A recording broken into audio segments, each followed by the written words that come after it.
And voila. So I'm going to start now. Today's the second class about thermal conversion. We're going to talk about biomass and biogas thermal power plants. Just a quick reminder about last week's class. You know, when we're converting thermal energy to mechanical energy, or as I said, to disorganized form of energy to an organized form of energy, which can be work, mechanical work, or it can be electricity or kinetic energy and so on. Okay, so this conversion of a thermal source to work or electricity always can be put in this way. You have a heat supply, a heat reservoir, as we say, which works at a temperature TQ. Okay, so this flux of heat between the heat reservoir and the cold reservoir, whose temperature is TF, from this flow of heat, you can insert a thermal machine which will somehow extract some amount of work, of mechanical work. Okay, and I said to you last week that for the industrial or large-scale applications, the heat absorber is always the environment. It can be the atmosphere. So when you look at the thermal power plant and you see a cooling tower, for instance, you know that heat's being rejected to the atmosphere. Or it can be a lake or a river or a sea and so on. So the reason why I'm emphasizing this is that we cannot control the temperature of the heat sink or the heat absorber because it's always related to the environment. On the other side, we can control the temperature of the heat supplier because it can be, as it's written here, it can be a combustion reaction, which we are focusing today. It can be a nuclear reaction, or even it can be the sun through solar concentrators, for instance. So some way we have control of the conditions, of the operating conditions here, and that's one of the main variables in order to optimize how this thermal machine works. Okay. Another thing that I've mentioned last week is that there are different types of energy that we can classify in microscopic and microscopic. Okay. So microscopic forms of energy are related to the center of mass of the system. And in that case, for instance, the kinetic energy is more related to wind energy, and the potential energy, the microscopic potential energy, is more related to hydroelectric power. The microscopic forms, such as molecular translation, which is directly related to temperature, is, well, related to geothermal or solar thermal energies. When you talk about chemical energy, that's the focus today, actually. You have to use, or you have to engineer a chemical reaction in order to free the energy associated with these liaisons here, so it's more related to thermoelectric power plants. And you may also have a nuclear power plant, in which case you have to have a nuclear reaction taking place inside the reactor. Okay, so I'm going to review all this stuff because we're not going to look in more details than today. These several types of thermal energy generation. Okay, a geothermal plant, as it's shown here, takes the heat from the underground. Okay, so it works more or less like this. You pump cold water through a rock that receives heat from the center of the earth, actually. Okay, so this water flows to this other pipe here, and in that way it absorbs heat. Okay, earth is heat. So here you have a high pressure, high temperature steam, then expansion on a turbine, and heat rejection to the atmosphere, and that completes the cycle. Okay, this turbine drives a generator which inserts electricity on the grid. Okay, when you change from a geothermal source to a solar thermal, the only thing that changes is the source of heat. You know, I'm going back one slide. You see here the source is Earth, is underground, and here is the sun. So you have heat absorbers here that absorbs heat from the sun, and the same way you have high pressure, high temperature steam here, expansion, work generation, conversion to electricity, and rejection to the atmosphere. Okay, when you change from solar to a thermal power plant, which we're going to see today, it actually is based on fuel combustion. So somewhere you have combustion of a fuel. We're going to look today for biomass as fuel and also biogas. So the same way, you have cold water, hot steam, high pressure, expansion, generation of work, and so on. Okay, so I'm not going in much detail here because we're going to come back to this type of power plant. You can have a thermonuclear power plant based on fission reaction. So what changes is that instead of having the sun or Earth is underground as a heat source, you have a fission reaction taking place inside the reactor. We're going to look in a little bit more detail this kind of plant. So this is the reactor building. I'm going back one slide. So you have the reactor building here. Inside you have the nuclear reactor.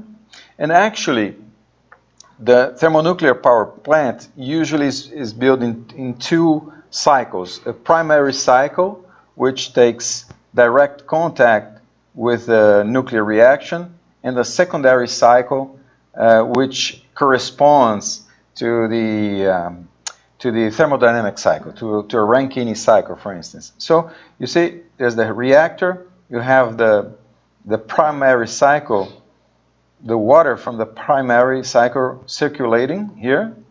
You just have hot water, pressurized hot water, typically 200 or 300 bar at 300 degrees, for instance. So it's liquid water, but very hot. Okay, so this water goes inside a boiler, and it supplies heat to water from the secondary cycle. So this water, this is cold water, high pressure cold water. It's being transformed into steam here. So it will drive a thermodynamic cycle. Okay, just to remind you, if you're not aware, what is a fission reaction? Actually, is a breakdown of the nucleus of the atom, like it's shown here from uranium. When a neutron hits the center, the nucleus of a uranium atom, it splits in two. Okay, and if you make a mass balance here, okay, if you add all masses from these two products, and also for adding the masses of these neutrons that are emitted, you see that the mass on the right-hand side of the equation is a little bit smaller than the mass on the left side of the equation. So the difference in mass is related to the amount of energy that is released. And this we have seen, I think, in our first class. This amount of energy, let's say this power, this rate of energy release, is related to the rate of mass destruction multiplied by the velocity of the light to the square. Okay, so you see that the amounts of energy involved are very, very big. So that's a very important energy source. Just to look in more detail, the nuclear reactor. Here's the reactor. Okay, the nuclear reaction is taking place here. Here you have fuel rods. So if you want to increase the rate of fission reaction, you just push down these rods and you it's like in accelerating your car, okay? So the nuclear reaction takes place here, and the primary cycle, or the primary circuit, okay, takes place here. So here you have cold water, pressurized cold water, which absorbs heat from the reaction, and this water goes to the boiler and releases this heat to the working fluid of the secondary circuit. Okay, and so here you have high pressure, high steam, with high pressure, high temperature steam, which drives a thermodynamic turbine, for instance, okay, for energy, for electricity generation purposes, for instance. Okay, just to take a look inside of the boiler, you have heavy water here coming inside here. You have a tube bundle here. So this heavy water is circulating here and immersed. This tube bundle is immersed in water from the secondary circuit. This water is heated by this tube bundle and it transforms into steam. Okay, so that's in very general lines how the boiler of a nuclear reaction, nuclear power plant works. Okay, just a few bit of information about a thermal power plant based on fuel burning. Actually, you see, I mentioned that there's always a combustion reaction here. Professor? Yeah, go on. Professor? Yeah? I have a question. Is it only a nuclear fusion that you can generate energy from? Is it possible to generate energy also from nuclear fusion? No, it's not technically possible. That's the subject of research for the last, I don't know, 50 years. Actually, I worked on nuclear fusion myself during my PhD, and it's still not ready for industrial applications. So in the 90s, for instance, when I worked on this subject, the problem was to start the reaction. You know, we can make a fusion bomb. The H-bomb actually is a fusion bomb. We can start the reaction, but we cannot control the reaction in order to generate electricity in a controlled manner. Okay, so in the 90s, the problem was to start the reaction, and that was accomplished by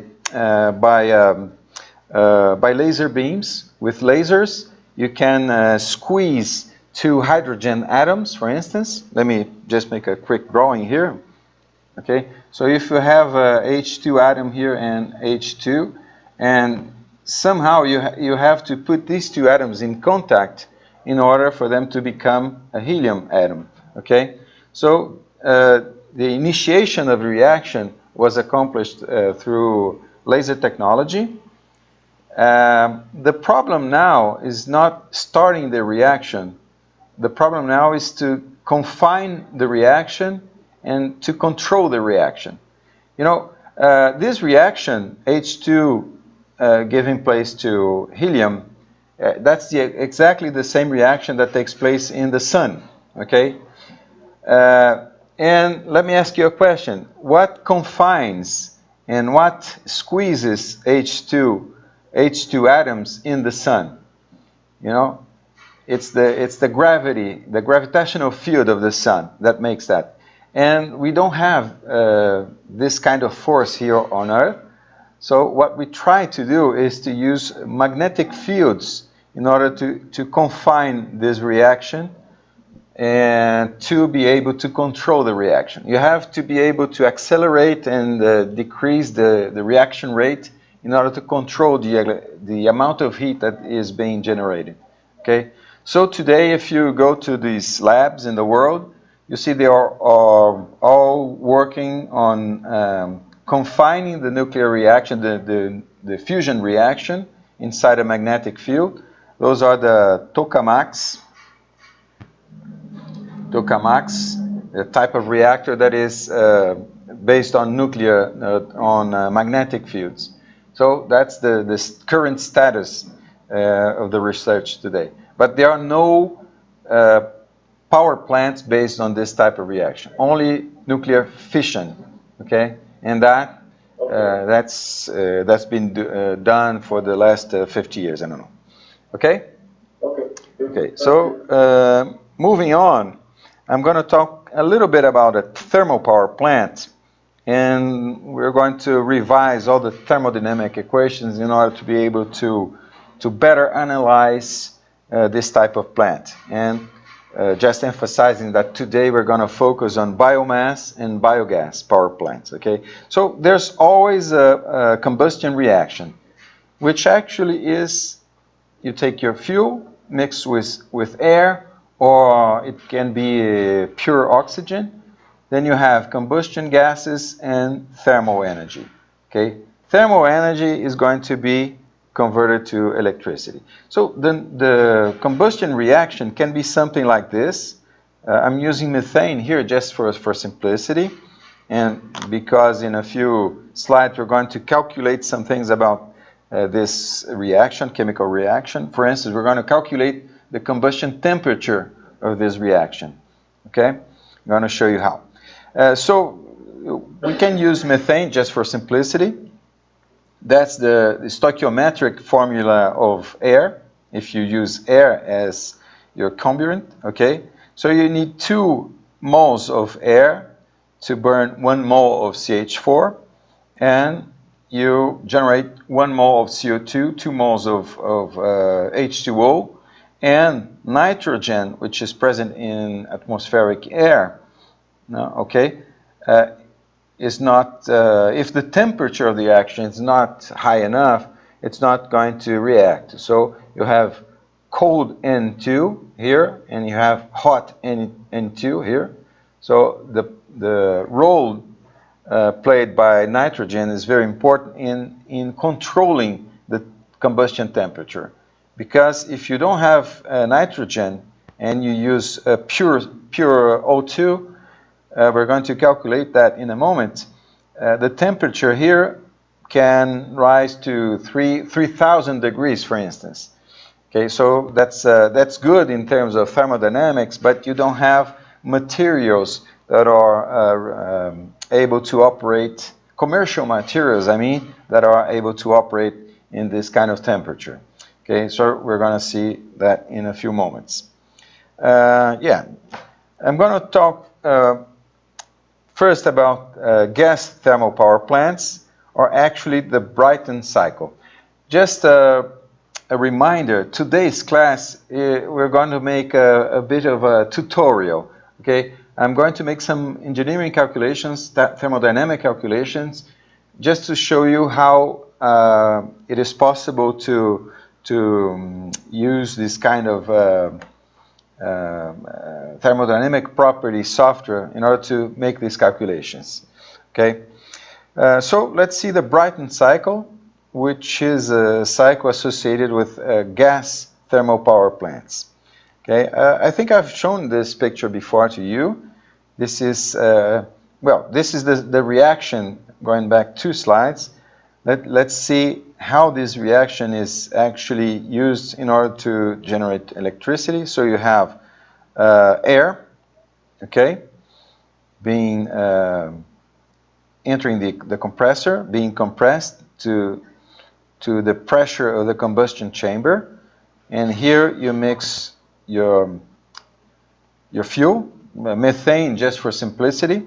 Okay, so the combustion reaction takes place in the combustion chamber, and you have a certain temperature, or I should say at a certain temperature, because this parameter here, the combustion temperature, actually is a design parameter. You have to optimize that.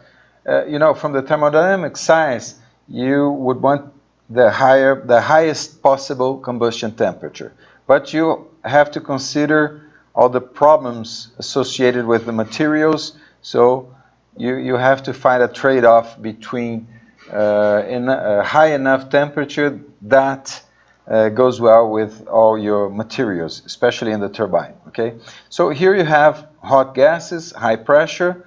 They are expanding on the turbine, generating mechanical work. Part of this work is used by the compressor, and part of this work, the surplus work, actually drives the generator.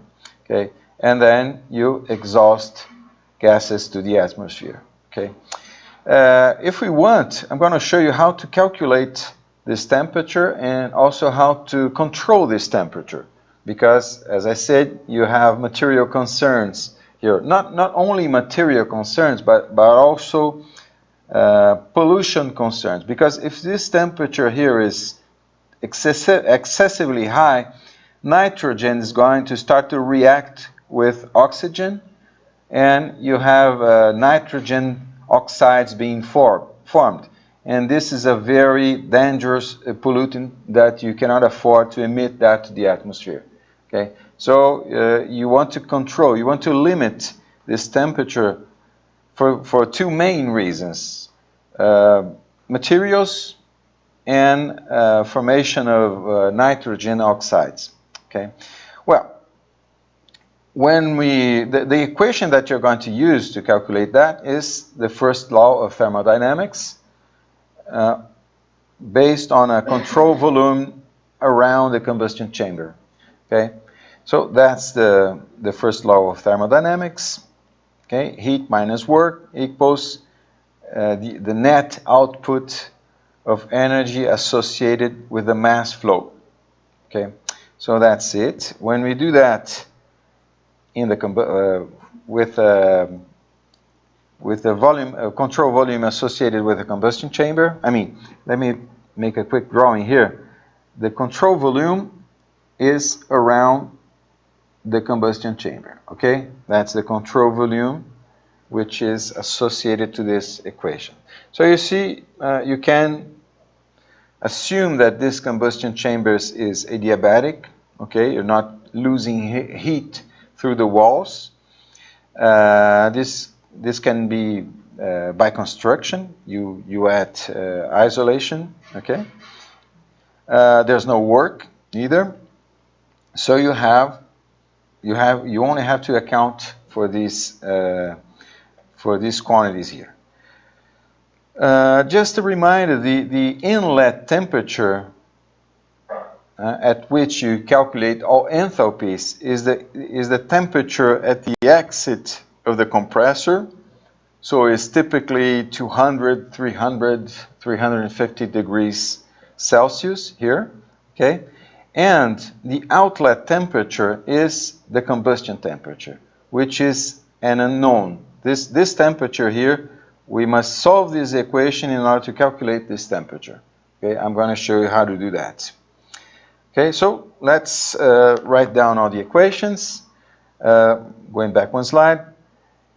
Heat is 0 because the chamber is adiabatic, no work.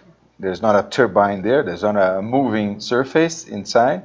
Okay, so you have 0 equals to the difference in the enthalpies. Okay, as I said, the inlet enthalpies are calculated at 400 degrees. This number 400 degrees is just for simplicity. I'm setting this number just to avoid having to calculate the temperature here. Okay, no problem. So we want, in this equation, we know the enthalpies of every species of oxygen, of nitrogen, okay? And also we know the relation of enthalpy of every output species, CO2, H2O, and nitrogen, with respect to the combustion temperature. So we have to express these enthalpies in terms of this temperature in order to solve this equation to calculate this the combustion temperature. Okay, so let's see how this can be done. This is the reaction, because we're going to use Hess's law in order to calculate that. The problem, it's not practical to calculate that directly, because the temperature on the right-hand side of the equation is not the same as the temperature on the left side, okay? So what we're going to do, we are going to use, as I said, the Hess law, which just follow my reasoning. Suppose instead of reacting the fuel and air at 400 degrees, suppose that before reacting, we cool down the fuel and air to, let's say, 25 degrees. So we somehow remove heat from fuel and from air in order to cool it down to 25 degrees, okay? Then you allow the reaction to take place. So CH4 is reacting with O2. You have CO2 and H2O. You also have a release of heat, okay? And well, you also have nitrogen. Now, this nitrogen, 7.52, is actually 2 times 3.76, okay? So I'm assuming that N2 is not reacting, okay? And we do this inside a calorimeter. So we know a priori that this reaction releases heat. So in order to maintain the temperature at 25 degrees, you have to remove heat, okay? Then, when all species have reacted, we heat this mixture, the combustion gases, to the final temperature, which we are denoting at TCOM, combustion temperature, okay? So this corresponds to Hess law, and we're going to do all the calculations like this. Why this is so? Because we have data, standardized data of this combustion reaction at 25 degrees. Okay. For instance, we know the enthalpy, the reaction enthalpy at 25 degrees, but we do not know the reaction enthalpy at 400 degrees. Okay. So that's why we do. So all heat exchanges associated with this pathway. Okay. I don't know if you understand. Instead of taking this direct pathway, we are taking this pathway. We cool, we allow the reaction to take place, then we heat. Okay, and what Hess law states is that the energy balance is the same as we can take the direct path or this indirect path here. Okay, so the energy balance is the same. So in order to do that, we have three types of heat associated, okay? We have heat associated with cooling, which is specific heat because all species are just being cooled down. They do not change phase they do not react chemically, I mean, okay? Then we have combustion enthalpy associated with the combustion reaction. And this is the type of data that we have from a calorimeter. Okay, so we're going to use that for our calculations. And we also have the heat necessary to heat the combustion gases from 25 to the combustion temperature. Okay, so we have to assess all these three numbers here. Okay, I'm going to show you how. So how can we assess the combustion enthalpy change? Actually, we do that in a calorimeter. We measure that. There are some formulas that allow you some models that allow you to calculate the combustion enthalpy. Okay, but you have this standardized, so you can look at your tables and you get the combustion heat of methane, for instance. Okay, so this is a parameter that is measured at the laboratory. Okay, so we do exactly as it is shown here. We have a means of maintaining the temperature at 25 degrees. So The reaction is going to take place inside this chamber here. You mix air or pure O2 with your sample, with your fuel, which can be methane or sugarcane bagasse, okay? And outside you have what we call isothermal bath, okay? Which is responsible for maintaining the temperature at 25 degrees.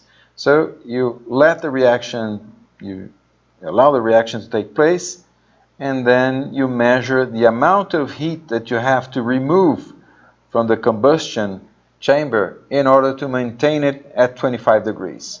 Okay? This amount of heat is exactly the combustion enthalpy. Okay? So that's how we measure this parameter here. And it is very, very, very usual to do that at 25 degrees. If you have this type of equipment at your laboratory, which is very common actually, you can do these measurements at 30, at 50, you can change this temperature for some reason.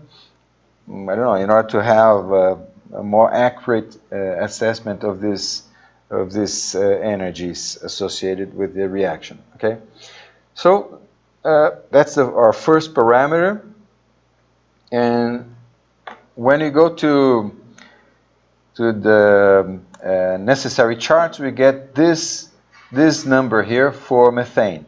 Okay, so every kilogram of methane reacting with air releases 50 megajoules. Okay, the minus sign here means that the reaction is releasing heat, not absorbing heat. Okay, that's our convention. Remember Newcomen's thermal machine.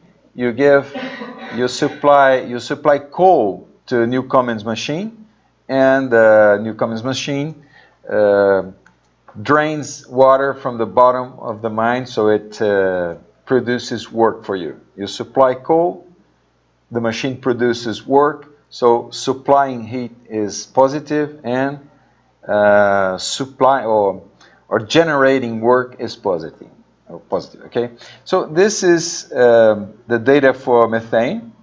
I'm just converting here to instead of using the combustion enthalpy in kilograms or per kilogram, it's more easy to use it as per mole. Okay, so I'm just multiplying by the molecular mass in order to convert this number from megajoules per kilogram to megajoules per mole, okay, of reaction. Just a simple calculation. Another parameter that we need is the specific heat at constant pressure. I'm going back a few slides here. Since we have to cool from 400 to 25, and then to heat from 25 to the combustion temperature, we're going to need the corresponding specific heats. Okay, so we need the specific heat of methane, because we're going to cool methane from 400 to 25. We need the specific heat of oxygen, and so on and so forth. Okay, so the data is here. That's the specific heat at constant pressure of methane, 35.69 joules per mole Kelvin. Okay, the same data for oxygen, for nitrogen, CO2, and H2O. A reminder, the specific heat of H2O changes a lot, so I'm just using an average value for these calculations. Okay, I'm going to show you how you can obtain this data. I can do it now, right now. Okay, so for instance, how did I get this number, 41.55? This is the tutorial part of the class. Okay, I use there are several types of thermodynamic property software. I like to use this one, RefProp. It has a student version, a free student version that you can download and install and use it. It's very useful. So I'm going to try to show you how I managed to get this number here. Okay, so the first thing that you do is, well, you choose your substance. We we can choose among many. I'm going to choose water, okay? And then I want to calculate everything in molar basis, okay? So I'm going to change, because the default is mass basis, I'm going to change to molar basis, okay? And I want to calculate the specific heat. So where is it? CP. Okay, so CP, I'm going to calculate specific heat. Okay? And let me go back to my PowerPoint presentation. I need the specific heat of water between 25 to the combustion temperature. Okay? Which is a little bit smaller than 1000 degrees. Okay? So I can, for instance, calculate the specified state points, 25 degrees, and let's say that I have 0.1 bar, okay, 50 degrees, 0.1, okay, 100, 100, 0.1, 500, 0.1, okay. So you see, you have here the specific heat for different temperatures and pressures. You can also vary the pressure. So what I did was to calculate an average number representing all these specific heats, okay? Is there any question about this calculation that I did? Okay. So that's why I'm using this average number here, because it changes a lot for water. Oh, yes, just an observation. Why I'm fixing a pressure as low as 0.1? Because, you know, suppose that this reaction is taking place at, let's say, 1 bar, okay? Everything is at 1 bar, atmospheric pressure, okay? You know, 1 bar is the sum of the partial pressures of all components, okay? Of all components. So I just figuring that 0.1 is the partial pressure of H2O, okay, in the vapor phase after the reaction, okay? So just for as a hypothesis, the pressure of H2O is 0.1 bar. You can verify. Let me just erase this. You can, for instance, verify the sensitivity of the specific heat in terms of pressure. For instance, you can say that it's 25. Oh, well, you can calculate the partial pressure. There's no problem. I just want to show you that it's not very sensitive. So if I put 25 degrees, 0.1 bar, the temperature is going to be the same. I'm going to double the partial pressure, 0.2. You see that the specific heat, it's almost insensitive to the pressure. Okay? Okay? So, okay. Yeah, let me just get my pointer back. Sorry, here. So this is the data that I'm going to use to calculate, to make all this, to make this energy balance here. Okay. Okay, let's go. So the equation is the heat necessary to cool down the fuel and air, plus the combustion heat, plus the heat necessary to heat the combustion gases from 25 to 400. Okay, so we're going to calculate all this. So first, this number here, okay, the temperature variation is 25 minus 400. And here I add all CPs multiplied by the number of moles involved in the equation. Okay, so this number 1 here is actually 1 mole here. Okay, the number 2 moles of air, actually is this number here, 2 moles of air. Okay, this is CP of oxygen plus the CP of nitrogen multiplied by the number of moles of nitrogen per per mole of oxygen in air. Okay. Then we have the combustion enthalpy, and then the heat necessary to heat from 25 to the combustion temperature. And the combustion temperature is unknown right now. Okay. So I do the same. This is a Cp of CO2. I have 1 mole of CO2, 2 moles of water, and 7.52 moles of nitrogen. Okay, everything's been multiplied by the delta temperature, which is the combustion temperature minus 25. When we insert all the data that we have from the previous slide, we obtain for the combustion temperature 2,737 degrees. Okay, you see that it is excessively high. So, for instance, it's very hard to find commercial and more or less cheap materials that work around this temperature. Okay, that is applicable at this temperature. But you also have another concern that at this temperature, this is very important what I'm going to say. At this temperature, it is not true that nitrogen is not going to react with oxygen. Okay? So at that temperature, you should change this reaction. You should add some amount of NO1 and NO2 and make the necessary calculations. Okay? So we're not going to do that because this is not a workable temperature. We have to do something in order to control, to limit this temperature below, let's say, 1,000 degrees. Okay? So the way that we do that, I already mentioned that nitrogen is stealing some amount of heat because its nitrogen is entering at 25 degrees and it's coming out of the reaction at the combustion temperature. So there is heat associated. There's heat being stored by nitrogen.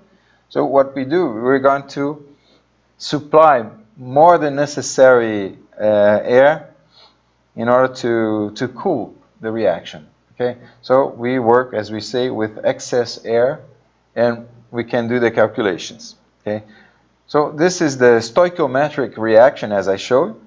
Okay, 2 moles of air per mole of CH4. And if we want to use some amount of excess air, we're going to create a parameter. E is for excess air.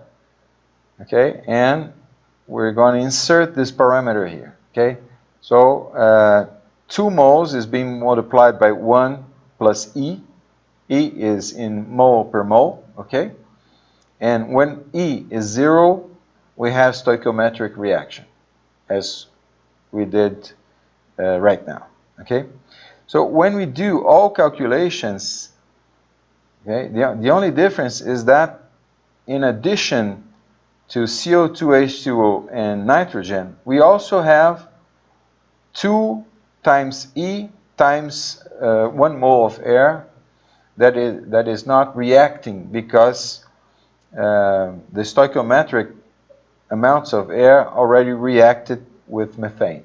Okay, so I leave it to you to make all the calculations here as a suggestion for your homework. Okay, and when you do this calculation, we can actually calculate the combustion temperature in function of the excess air.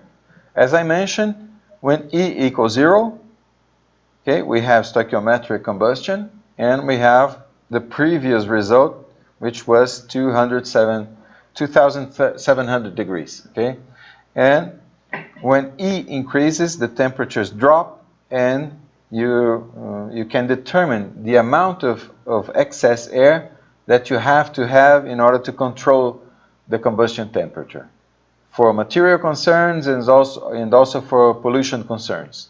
Okay?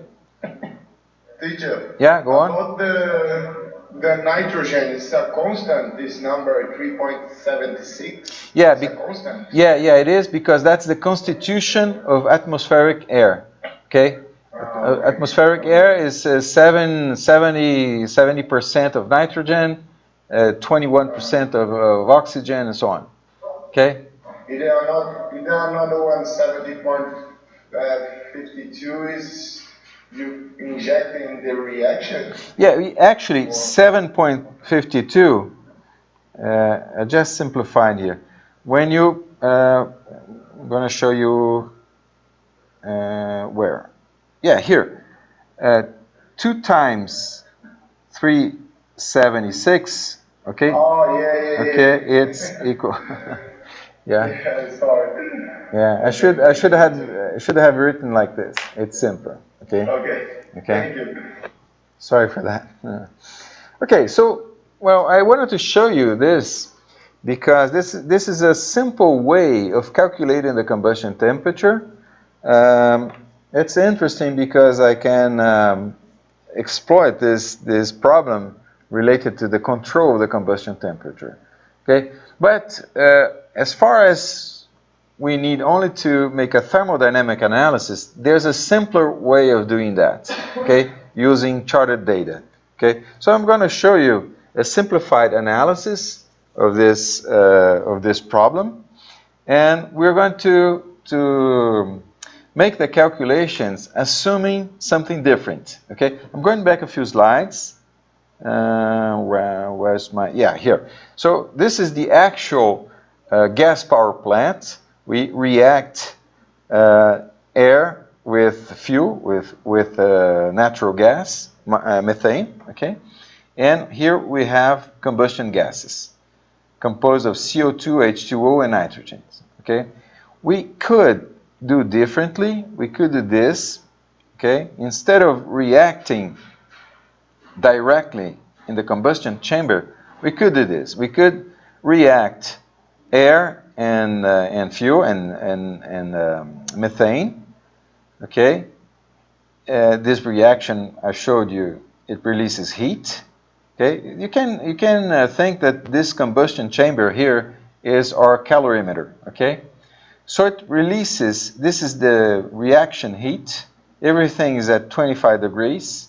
Okay, and this heat released by the combustion reaction is going to be supplied to an pure air thermodynamic cycle. Okay, so you could do this. Is possible. This is not impossible. Okay, so you could take air, you compress, then you heat air with the heat supplied by the combustion here. Then at this point here, you have air, always air. It's not there's no chemical reaction taking place, so you have air here, okay, at high pressure because the compressor compressed the air, increased the pressure, and also high temperature, okay, because the working fluid, which is air, absorbed this amount of energy here, okay. So you have high pressure, high temperature, then you expand air in the turbine, you produce work, and so on, okay. So you can do this calculation, and you can assume that the heat supplied to this pure air cycle is exactly equal to the combustion heat measured in a calorimeter, okay, for which we have charted data, as I showed you, okay. We can do the calculations. I'm going to show you how, okay. So first, let us introduce some kind of nomenclature. Okay, so point 1 is air at ambient temperature and pressure. Okay, 2 is air at the exit of the compressor. 3 is air at the exit of the heater. Okay, and 4 is air at the exit of the outlet of the turbine, okay? Okay, so what we call a Brayton cycle is composed of, is defined as a series of thermodynamic transformations, okay? Between 1 and 2, we're going to assume that it is a isentropic compression, okay? Isentropic meaning that there's no heat exchange, so it's adiabatic, and there's also no friction, internal friction, and no other types of irreversibilities, okay? Between 2 and 3, it's isobaric heat absorption, okay? Between 3 and 4, isentropic expansion. And between, let's say, 4 and 1, it's 5 and 5, it's wrong here, sorry. So between 4 and 1, air is rejecting heat to the rest of the atmosphere at constant pressure. Okay, so that's the definition of what we call Brayton cycle. We're going to do the calculations here, okay? So this is the cycle shown. This is the actual cycle in a temperature entropy diagram for air, okay, which I generated with a ref prop. I can show you right now how to do this, okay? First thing, you have to change substance. Air is a pseudo fluid, which I already have it here, okay? Dry air, nitrogen, oxygen, and argon, okay? Yeah, let me just go back to mass base units here, mass base, okay? Yeah, and we can plot a TS, generate the TS diagram. No, plot TS diagram, okay, at different pressures, okay? So, yeah. So actually we are working, the temperature is too low, okay? It's at minus 100 degrees. I'm gonna do it again, plot TS. Let's say, let me see, between 0 and 1000 degrees, okay? So between 0 and 1000 degrees, okay. And that's the diagram, TS diagram. Can zoom this region here. That's the TS diagram for air, okay? Okay, so remember the definition: isentropic compression, isobaric absorption of heat, isentropic expansion, and isobaric rejection of heat, okay? So between 1 is atmospheric pressure, 1 bar, 25 degrees, so that's the GPS coordinates of this thermodynamic state, okay?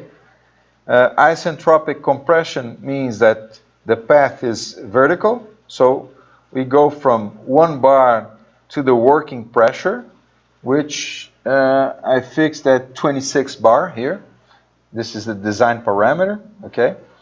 So by increasing pressure through a vertical path, we attain 26 bar, which is the arbitrated working pressure.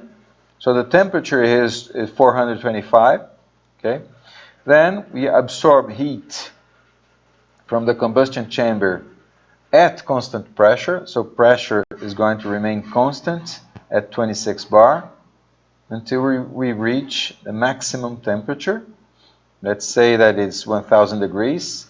Let's just assume that is 1000 degrees, okay? Then we expand isentropically to the atmospheric pressure, okay? So we go down through a vertical path until we reach the atmospheric pressure, okay?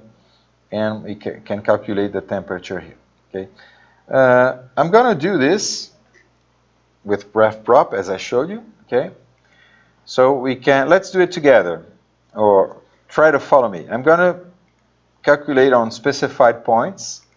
Okay, so the first point is 1 bar, 25 degrees. Okay, so 1 bar, 25 degrees. Enter, and you have all thermodynamic data. We need especially enthalpy for the energy balances, okay? Next, our working pressure, let me see, I'm arbitrating at 20 bar. We're going to set our mass flow just to enable our numeric calculations, okay? 10 kilograms per second. We are processing 10 kilograms of air per second. And the working pressure is 20 bar, okay? So next, the working pressure is 20 bar. And since the process between 1 and 2 is isentropic, this means that the entropy is the same, okay? So I know the pressure is 20 bar, and the other, as I say, GPS coordinate is the entropy, which is the same because the process is isentropic. So 3.8843. Enter, and then you have all the remaining data, okay? Then we're going to absorb heat until we air reaches the maximum temperature, which I'm somewhere, I stated it is 1000 degrees, I'm not sure. Let me see. What did I do here? Air, 20 bar. Yeah, I don't know why I have this temperature here, but, well, anyway. So I'm fixing the pressure, okay? And if temperature is 1000 degrees, enter. You always need two coordinates, okay, in order to specify the state, in order to calculate all thermodynamic properties. And I'm not showing all right now, okay? You can go back here, for instance, and properties, and you can ask for the internal energy, you can ask for the viscosity, you can ask for many types of thermodynamic properties, okay? So we are at point 3, okay? Maximum temperature, maximum pressure. Then we're going to expand isentropically to the atmospheric pressure, okay? So the pressure here is going to be 1 bar, and the process is isentropic, so the entropy is not going to change, 4.5778. Enter, okay? And that's it. I have all the enthalpies that I need in order to make in order to apply energy conservation equations. You see, that's the temperature of the exhaust gas. It's still very high, 315. So it contains a lot of thermal energy, which is the reason why this enthalpy is relatively high, okay? Okay, so that's how we determine all enthalpies, okay? And once we determine all the enthalpies, we can calculate all associated energy. So the work, the compression work, I can determine, okay? So this equation comes from applying the first law of thermodynamics to the compressor, okay? So that's what I get. I get that the necessary work is the mass flow of air times the variation in enthalpy, okay? When we do the calculation, I obtained 4.007 megawatts, okay? Negative here means that this process absorbs work, okay? So that's why we obtain a negative sign, okay? Yeah, I did something differently here, okay? I arbitrated here that the rate of heat absorption from the combustion of methane at 10 megawatts, okay? How do I do this? Just burn the necessary amount of fuel, okay? So the enthalpy at state 3 can be calculated by the same equation, first law, but this time on the heat exchanger, okay? So I don't know if you understood, okay? The heat, going back a few slides, the heat absorbed here, okay? I'm going to say it is, I don't remember, 10 megawatts, okay? I'm going to assume that this heat is 10 megawatts, okay? how is it possible to obtain? I just burn the necessary amount of methane, okay? So if I assume that, this is just to show you how we can make the calculation, okay? So if I assume that this is 10 megawatts, I also know that this is the mass flow rate of air times enthalpy variation. So I know this, I know this, I know this, and I can determine this number here, okay? When I do the calculations, I obtain this result here, okay? So instead of doing what I did, because when I showed you how to calculate here, I was showing you, instead of setting the amount of heat absorbed, I just said the temperature was going to be 1000 degrees, okay? Let's do something different. Suppose that the pressure is 20 bar, okay? And the enthalpy is going to be this number, this result here, because we fixed the amount of heat absorbed, okay? So when I put 1825.27, so the enthalpy is going to be 1825.27, enter, and I have all the corresponding results, okay? So this is just a demonstration of how we use this kind of software, okay? Okay, so going on, by assuming that P3 equals the maximum working pressure, H3 is what we calculated, okay? We can determine all parameters at point 3, and we determine that the temperature is 1275 degrees, okay? And then we can, by considering that the pressure is going to be 1 bar, and the enthalpy, the entropy does not change, so we can input 1 bar here, 4.8154, and we get all the results. You see, 461 degrees is the exhaust temperature of the gases, okay? And you see that it contains a lot of thermal energy, okay? Okay, so that's the calculations. When we want to obtain the absolute values, okay, so multiplying everything by the mass flow rate of processed air, we need 4 megawatts in the compressor. We generate 9.48 at the turbine, and we exchange, we have to reject 4.53 to the atmosphere.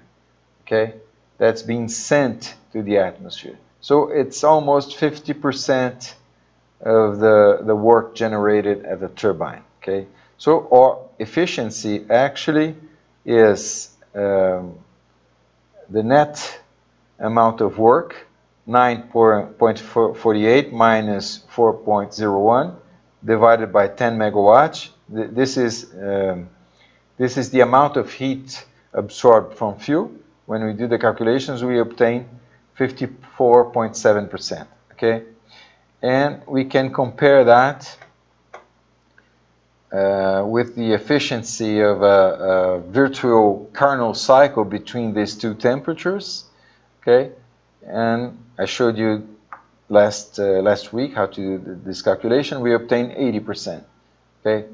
So this is a definition, an important definition that I'm presenting you for the first time. Or as we say, or thermodynamic efficiency, or first law efficiency is 54%, as we calculated here. But the maximum attainable efficiency is 80%. So when we divide these two numbers, 54 by 80, we obtain what we call a second law efficiency, or exergetic efficiency of 67.7%.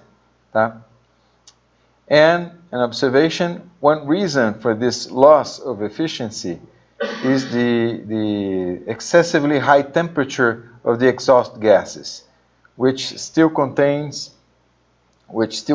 a significant amount of thermal energy. Okay, and that is exactly the reason why we tend to use combined cycles.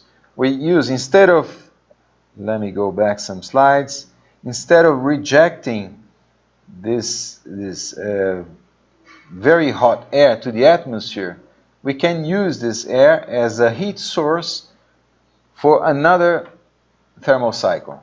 Okay, that's what we're going to do.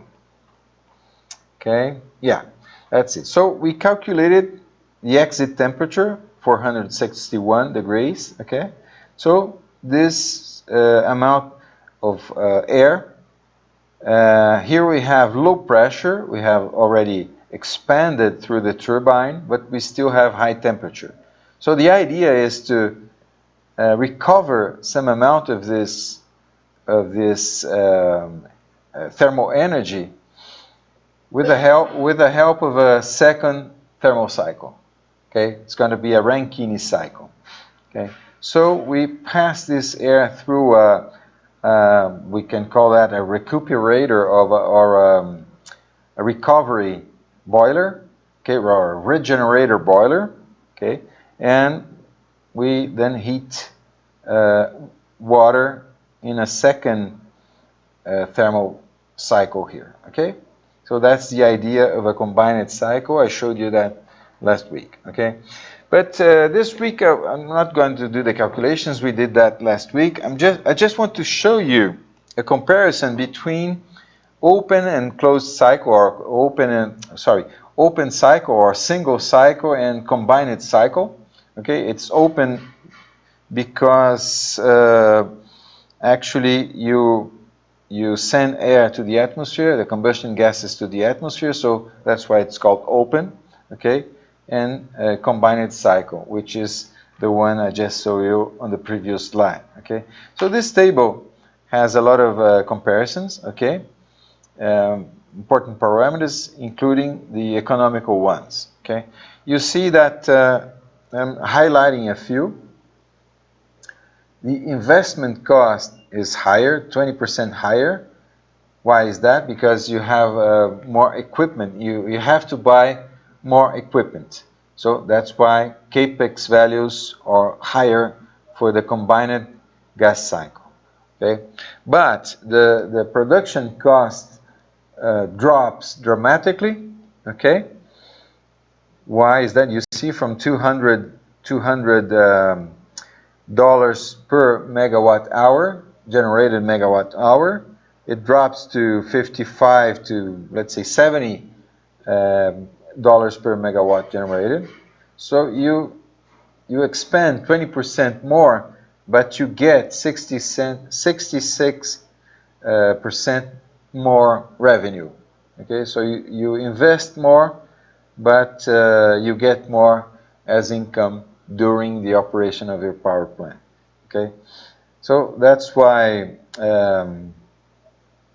the tendency is to use combined cycle power plants because the necessary investment is not that high and the revenues are considerably higher.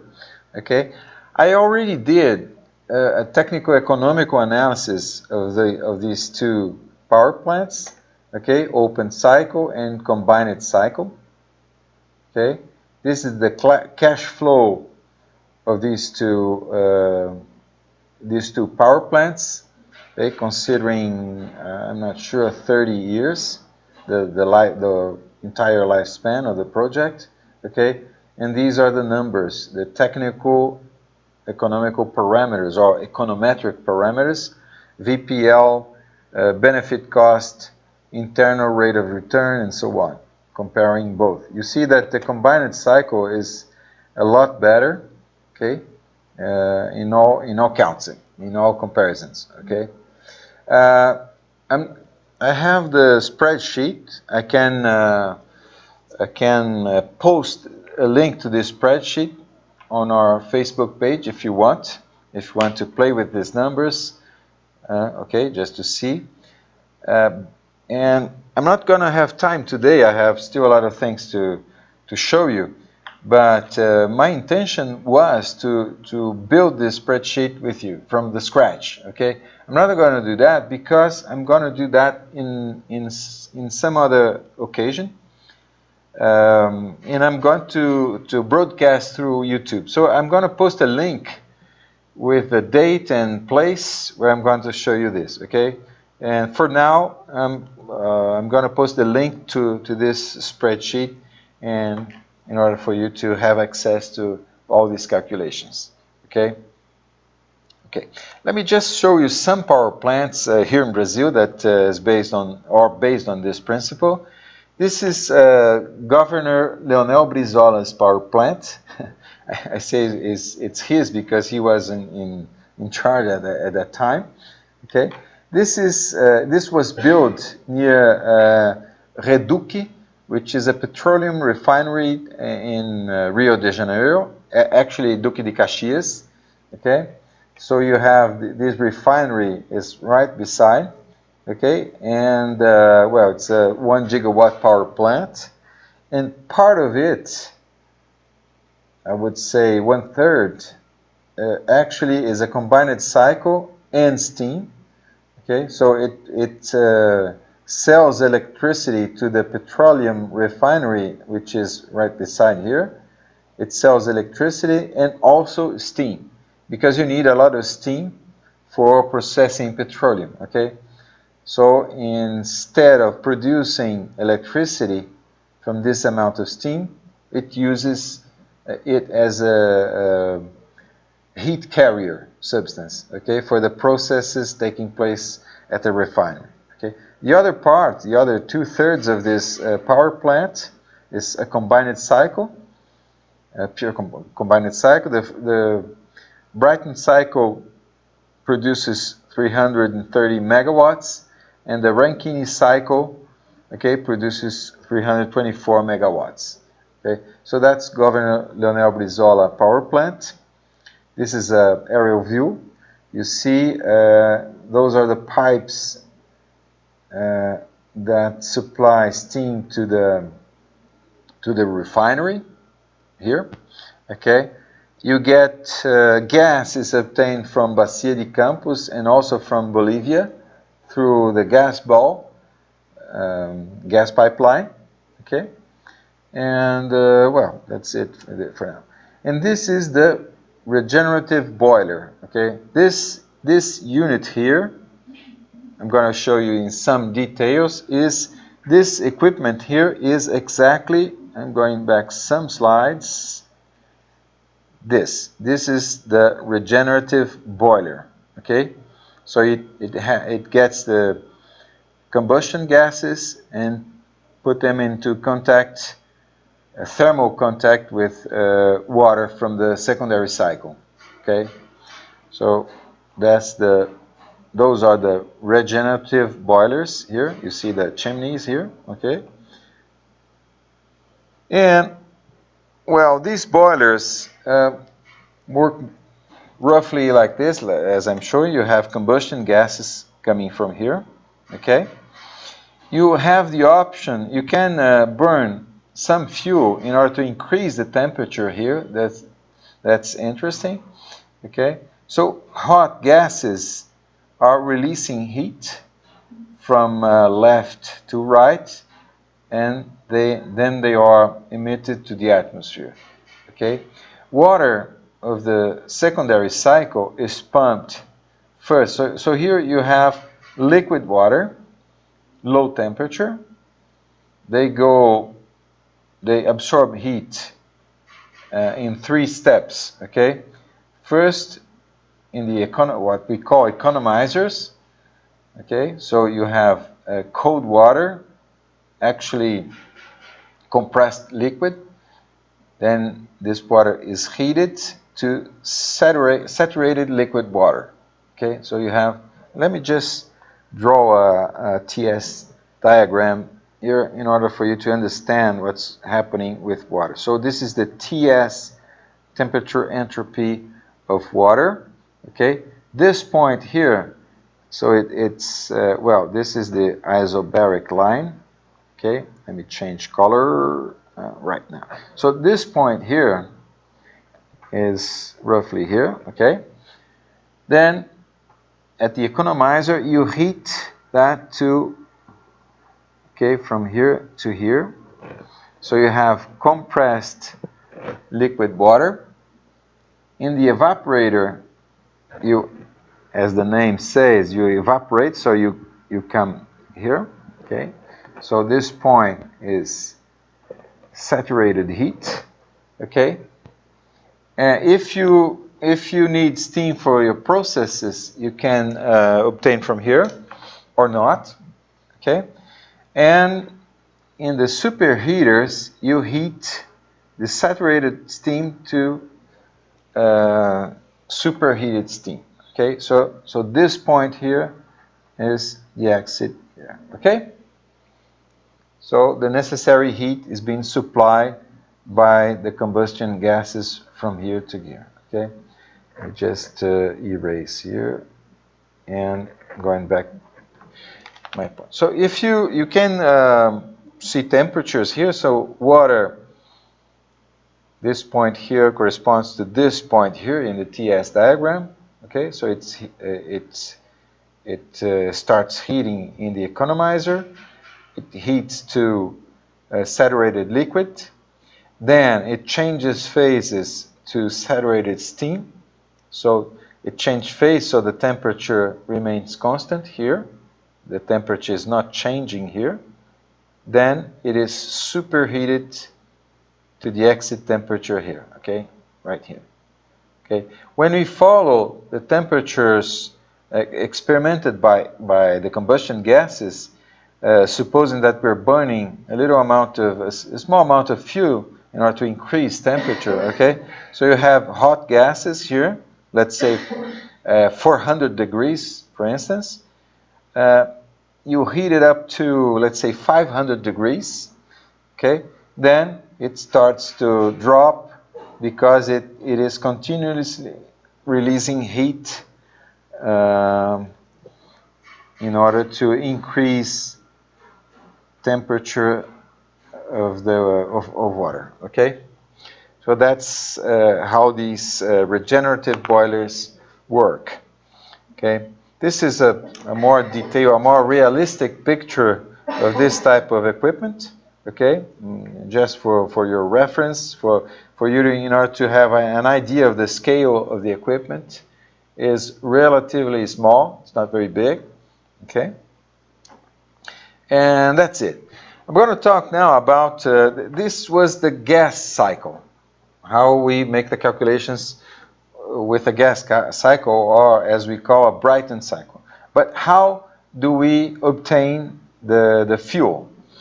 Okay, so I'm focusing on obtaining gaseous fuel from organic residues. So I'm going to talk in a few words, actually, about how we can convert organic residues to biogas in order to use in a thermal power plant, as I showed you. Okay, so I showed you how the thermal cycle works, which generates electricity, and now I'm going to show you how we can obtain the necessary fuel.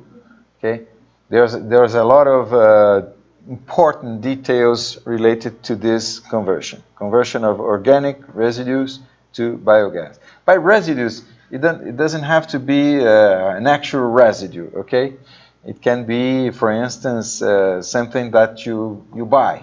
Okay. Well, let's go. So basically, you have organic residues. Okay, residues I can quote and unquote. Okay, residues here. It can be agricultural residues, municipal or industrial residues, and so on. You have a lot of especially oils and fats, for instance. Okay.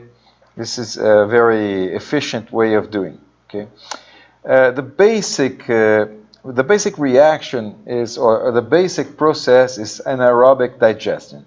Okay, which actually involves several transformations or several types of chemical reactions: hydrolysis, generation of acids, acetogenesis, methanogenesis, and so on. I'm going to show you this in a little while. So when you digest these organic residues in a very deprived, in low quantities of oxygen, anaerobic, that's the meaning of this term here.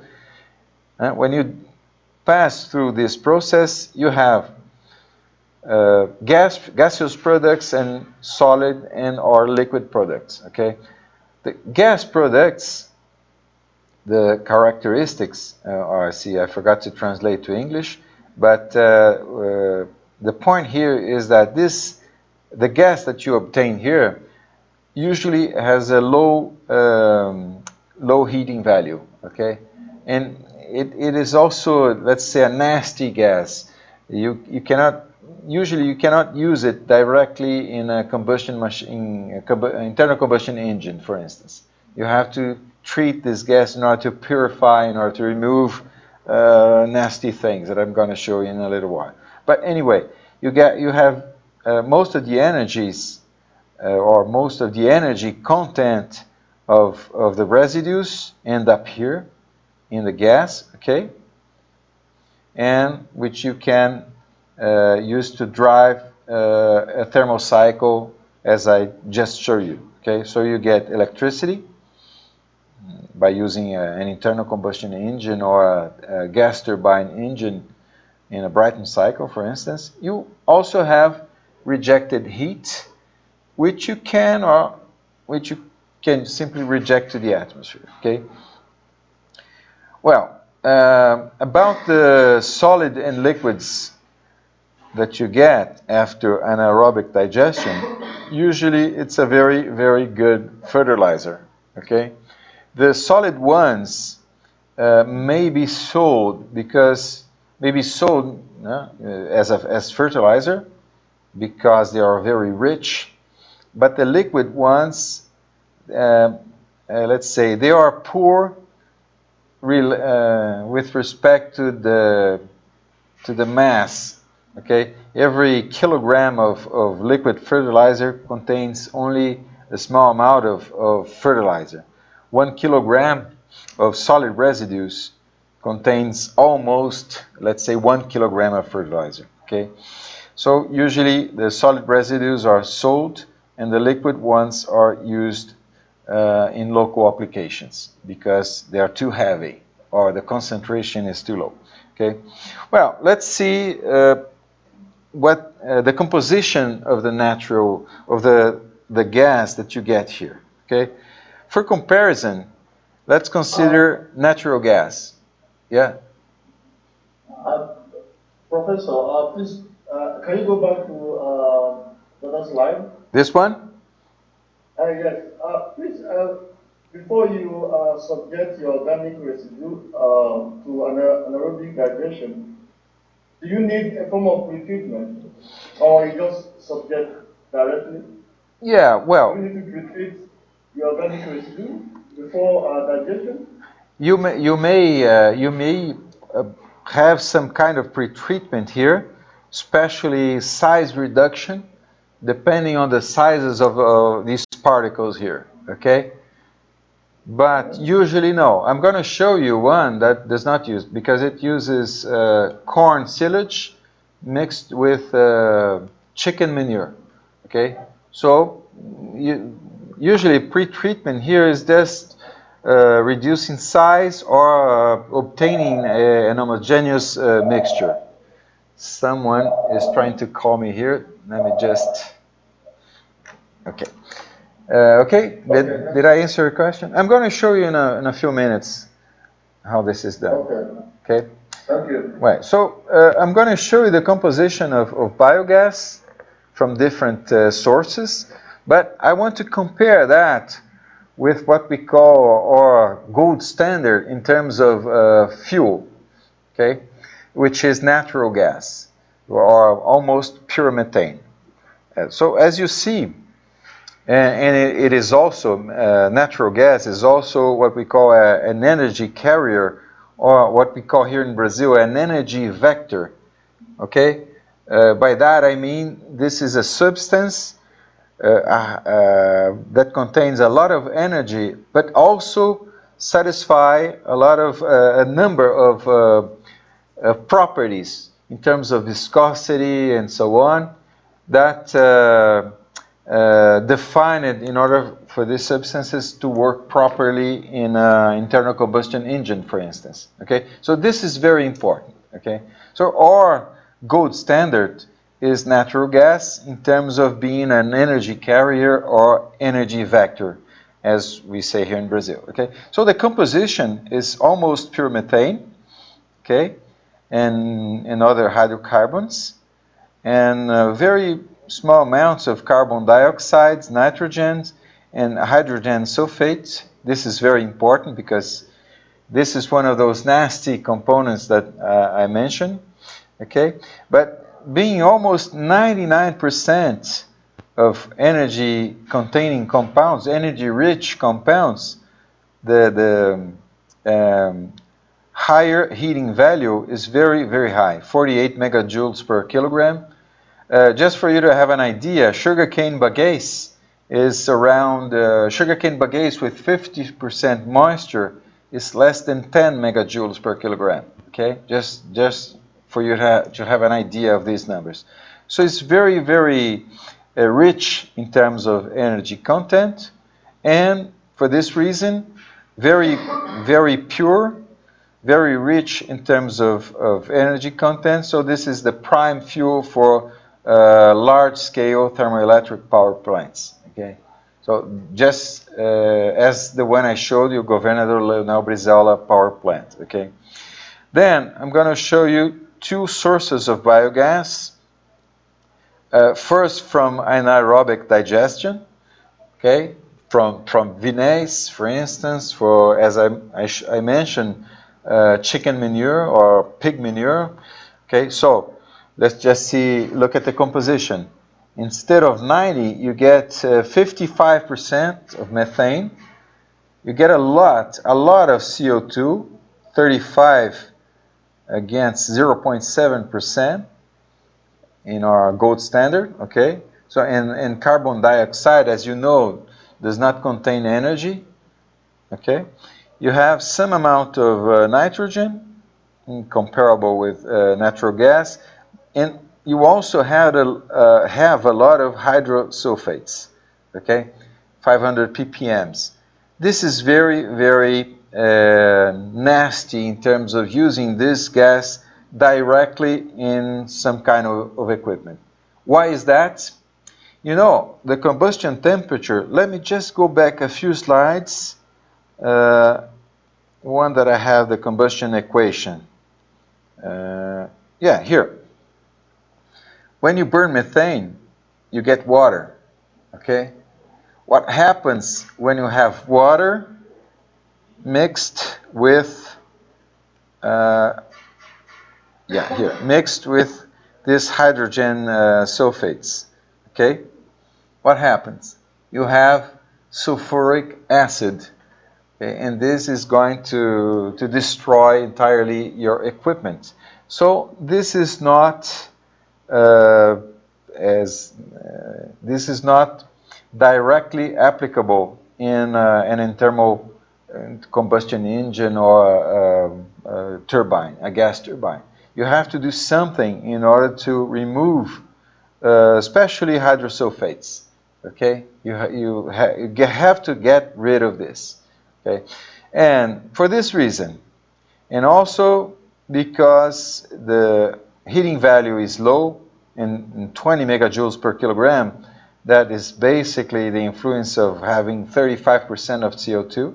So it's not a prime fuel for large-scale power plants, but you can use it in small-scale plants, especially in association with intermittent sources, as I showed you last class, okay, which can be wind or solar, photovoltaic energy, okay.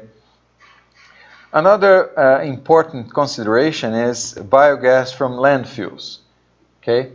I'm sure that you have seen, many of you have seen landfills. It's very common to see some flares installed in these landfills, and you can see the flame, the methane emitted from these landfills are being burned. And many people ask why we don't use this methane in order to generate electricity.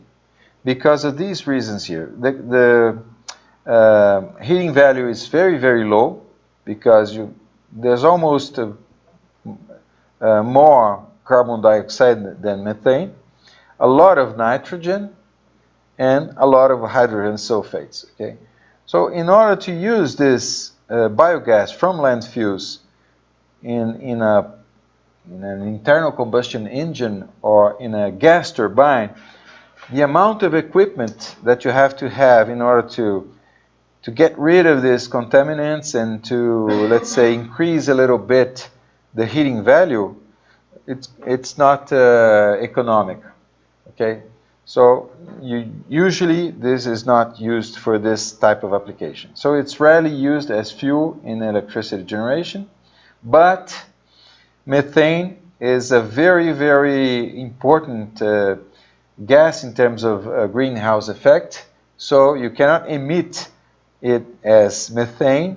So it's better to burn, to transform methane to carbon dioxide, because methane is 72 times more absorbing. The greenhouse effect of methane is 72 times higher than the greenhouse effects of CO2. So you burn methane in order to emit CO2 in order to avoid emitting methane. Okay? So, Teacher, yeah, go.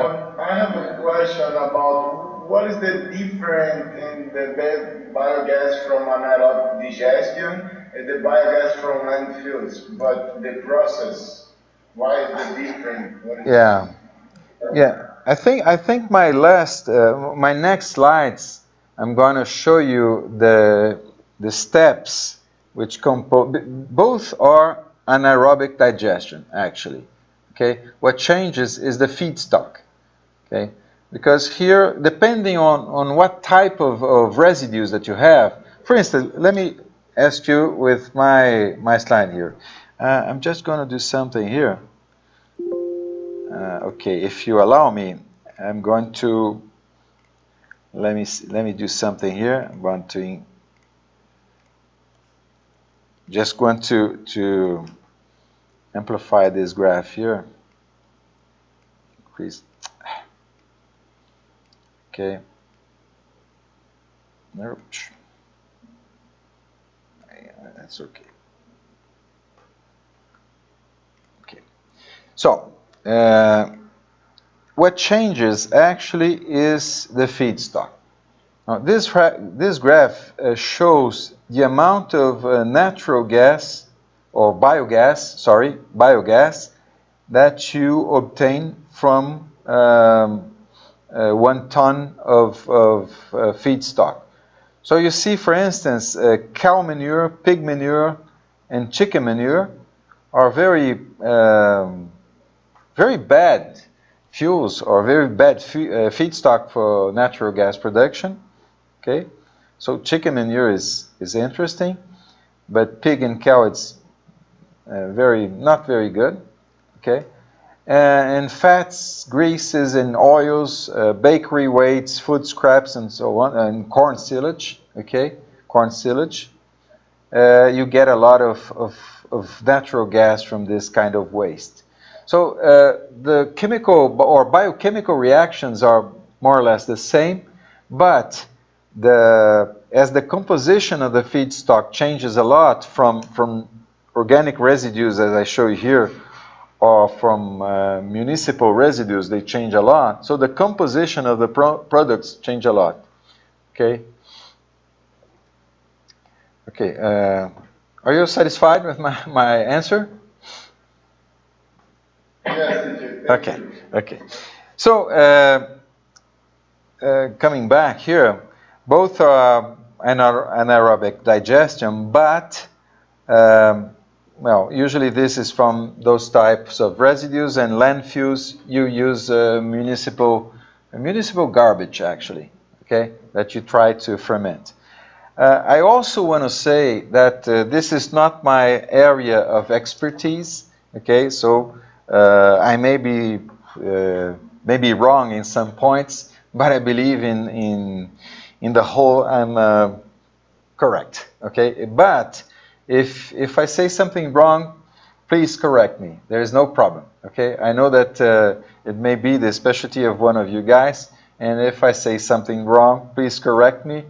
And, well, I can learn from your correction. Okay, so let's take a look on these reactions. So the idea is that you have some kind of feedstock that you're going to anaerobically digest, okay, which actually is a degradation of these organic compounds through a series of fermentative processes occurring in an oxygen-deprived atmosphere. Okay, anaerobic stands for oxygen-deprived atmosphere. Okay, and these reactions involve microorganisms. Okay, so you have some kind of feedstock which can be, as I showed you last week, a mixture of corn silage and chicken manure. Actually, you use corn silage in order to increase the energy content of the obtained biogas. Okay, so the idea is that you have this raw material, and you first start, and these raw materials have, let's say, carbohydrates, corn silage, for instance, lipids and proteins. Okay, the first layer of reactions is hydrolysis. So carbohydrates are transformed to sugars; they are separated. Okay, lipids to fatty acids and proteins to amino acids.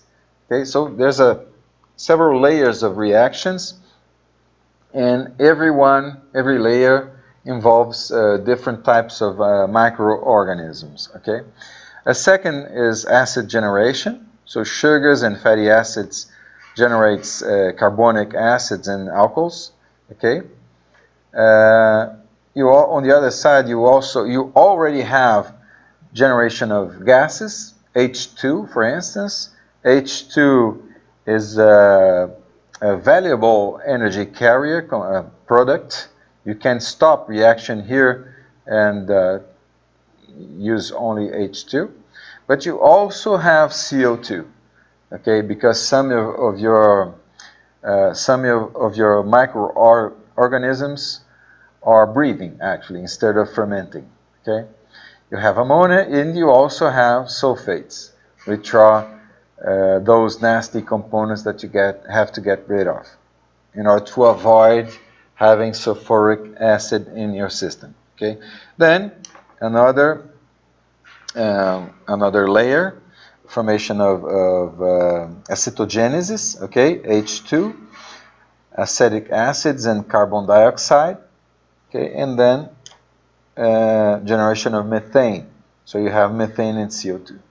Okay, as I said, this is a very simplistic view of this several or layered reaction, but the idea is to show you the complexity of this process, because you have different microorganisms living and striving in this reaction. So it's very, very difficult to control, and that's why when you change composition, the initial composition, the final compositions may change a lot.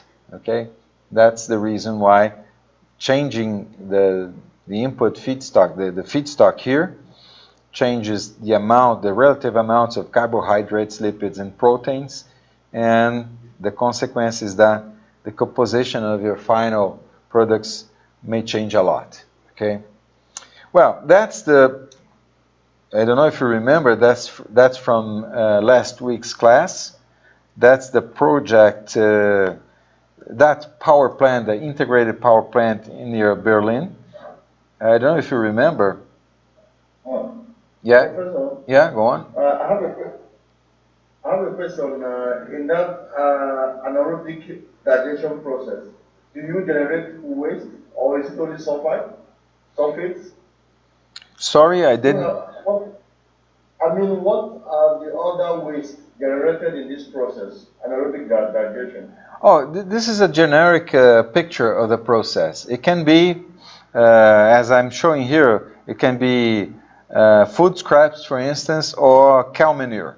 The idea is this kind of residue will pass through these several layers of biochemical reaction. Okay? This, as I said, this is a very simplistic view, but the idea is to show you that every step, every layer is controlled, must be strictly controlled. Otherwise, you can have very different types of products in the end process. Okay, but that's the maximum that I can explain to you, because, as I said, that's not my expertise. Okay. Okay, so moving on, that's from last week's class. That was that integrated power plant near Berlin.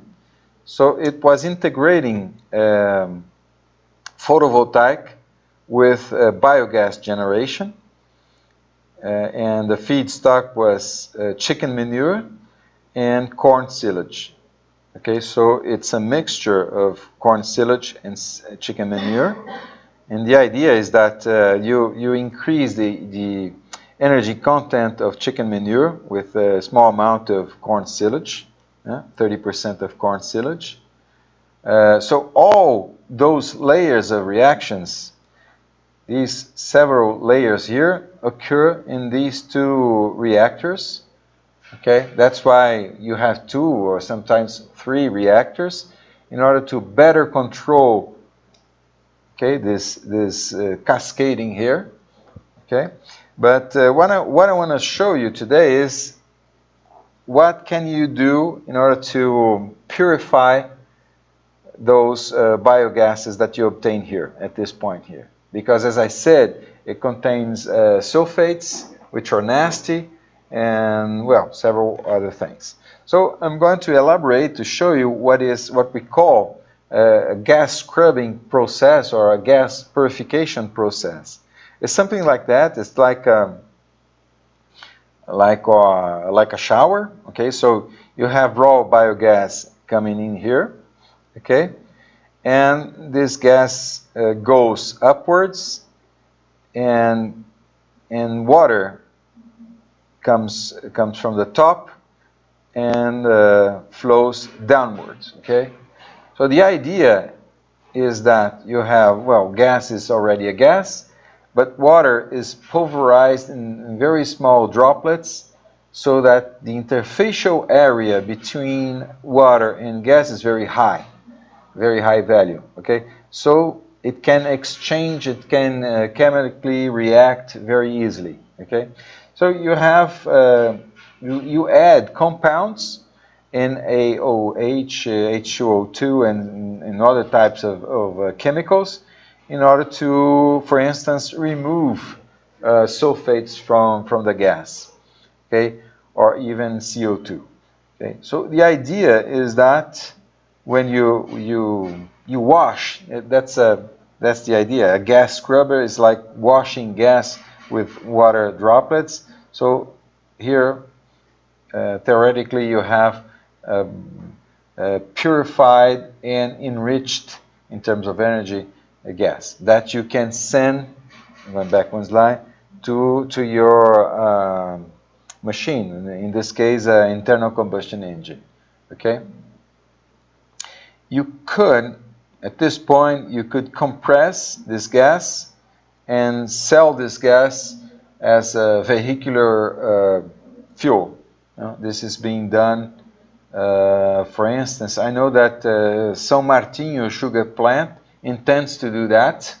They already ferment, actually they ferment vinasse, they produce methane, but they are simply only burning methane in order to produce heat.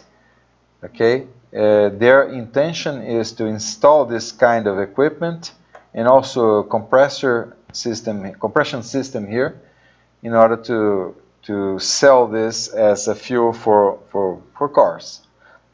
Okay, so that's the gas scrubbing process. Let me see the time. Yeah, I must hurry up a little bit because I have to talk now about biomass.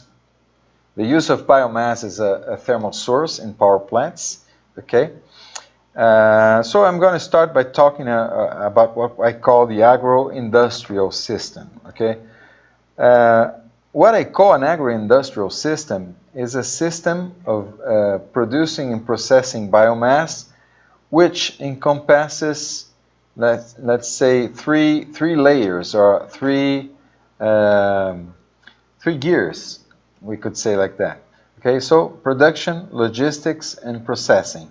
Okay, so physically, this system, you have an industrial plant here, which will process the crops that are harvested in the fields, okay? Grown and harvested in the fields.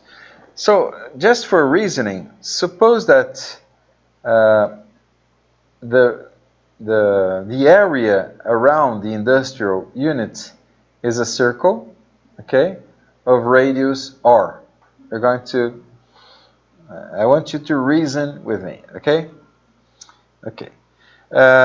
This is an important picture. I'm going to come back to it in a few slides. But the idea is that once you spend energy for harvesting, for all soil operations, for instance, you have to plow, you have to prepare the soil in order to grow these plants. But you also have agricultural operations associated with harvesting. For instance, you have harvesting machine. If you, in the case of sugar cane or corn, if you want to use the straw, you have, for instance, tearing operation, baling operation. You have several. Actually, you have 4 or 5 operations here associated with recovery of straw. Okay, so the idea here is that you have some kind of agricultural feedstock which are rich and easy to process, like corn grains or sucrose or sugarcane juice. Okay, but you also have agricultural feedstock which are hard to process. You can think of this bales, okay? Lignocellulosic material. I don't like the term residue because it's not actually a residue, okay?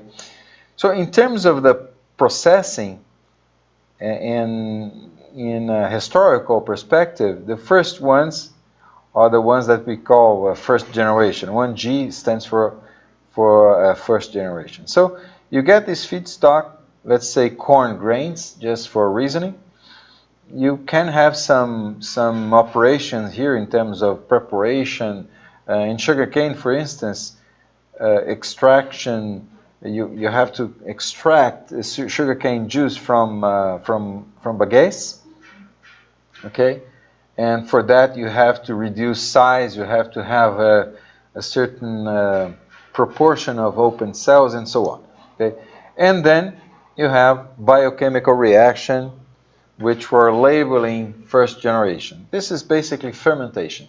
Okay, so you can do that in order to produce fuel, ethanol, or chemicals. Okay, so this is the first and well-known processing pathway. Okay, but it's applicable only to those parts, to those mild parts of the plant. Okay, the second pathway is for the hard parts of the plant, the hards in terms of processing, and this can be a biochemical, also we call that second generation pathway, but also it can be a thermochemical pathway. okay? And this, let me just write down some numbers already. This thermochemical pathway actually is very, very old. We have at least 200 years in terms of accumulated experience in processing through combustion, pyrolysis, and so on. I'm going to talk about the last slides of this class. I'm going to talk about this thermochemical pathway. Okay. Another one that is being deployed right now is the second generation pathway, which is basically fermentation of this type of material. Okay. In order to ferment, you have to deconstruct that. You have to deconstruct the lignocellulosic structures in order to release the sugars contained in this type of substance. Okay, I'm sure you are aware of that. In terms of histories, I mentioned that we have 200 years in terms of accumulated experience here. I would say that here in Brazil, we have around 50 years of experience here in Brazil. Throughout the world, even less, okay? This first generation pathway. And here, I would say we have less than 10 years here, okay? So that's one important problem, because you have alternatives here. And some pathways are more developed, more mature in terms of technology than others. So that's one point that I'm going to highlight in a few moments. But just to explain you one particular point related to the scale of this agro-industrial system. Okay, so just to remind, our industrial or agro-industrial system is composed of a plantation area, okay, of radius r. So r is this distance from here to here, okay.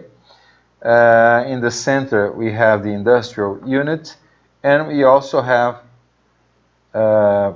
logistic operations in order to transport the crops from the fields to the processing units.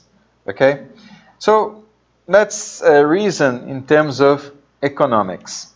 Okay, so what about our revenues? The revenues that we can obtain from this system. Okay, well, the revenues are proportional to the amount of biomass that you have for processing. Okay, and this amount is proportional to the plantation area. Okay. And the plantation area is proportional to R squared, okay, to the area of the plantation. So the amount of revenues increases with the square of the scale factor. R, in fact, is our scale factor. Okay. Let's think about the expenses. Okay, the expenses are mostly related to not field operation, but field operations, okay? And field operations, the cost is proportional to what? Well, it's proportional to the amount of biomass, okay? So it's proportional to the area, but it's also proportional, I'm going back 2 or 3 slides, it's proportional to the distance that you have to travel from the fields to the industrial unit, okay? So it's proportional to the area, or square, times the distance, r squared times r. So it's proportional to r to the third power. Okay. So the behavior of these curves are more or less like this. Well, it's not starting at 0 because you have fixed costs. Okay. And the behavior is this. So this shows you that you have viability limits, a lower viability limit, and a higher viability limit, which is defined. Those limits are defined or this range of viability is defined when you have more revenues than expenses. So your operation is profitable, okay? This is a very important concept because you see, scale is everything. You have to set your project within this viability limit. We know this already for the sugarcane sector, for the first generation sugarcane sector in Brazil. We have statistics on that. So this histogram actually is a histogram of all state of São Paulo's sugar mills, and this is the plantation area.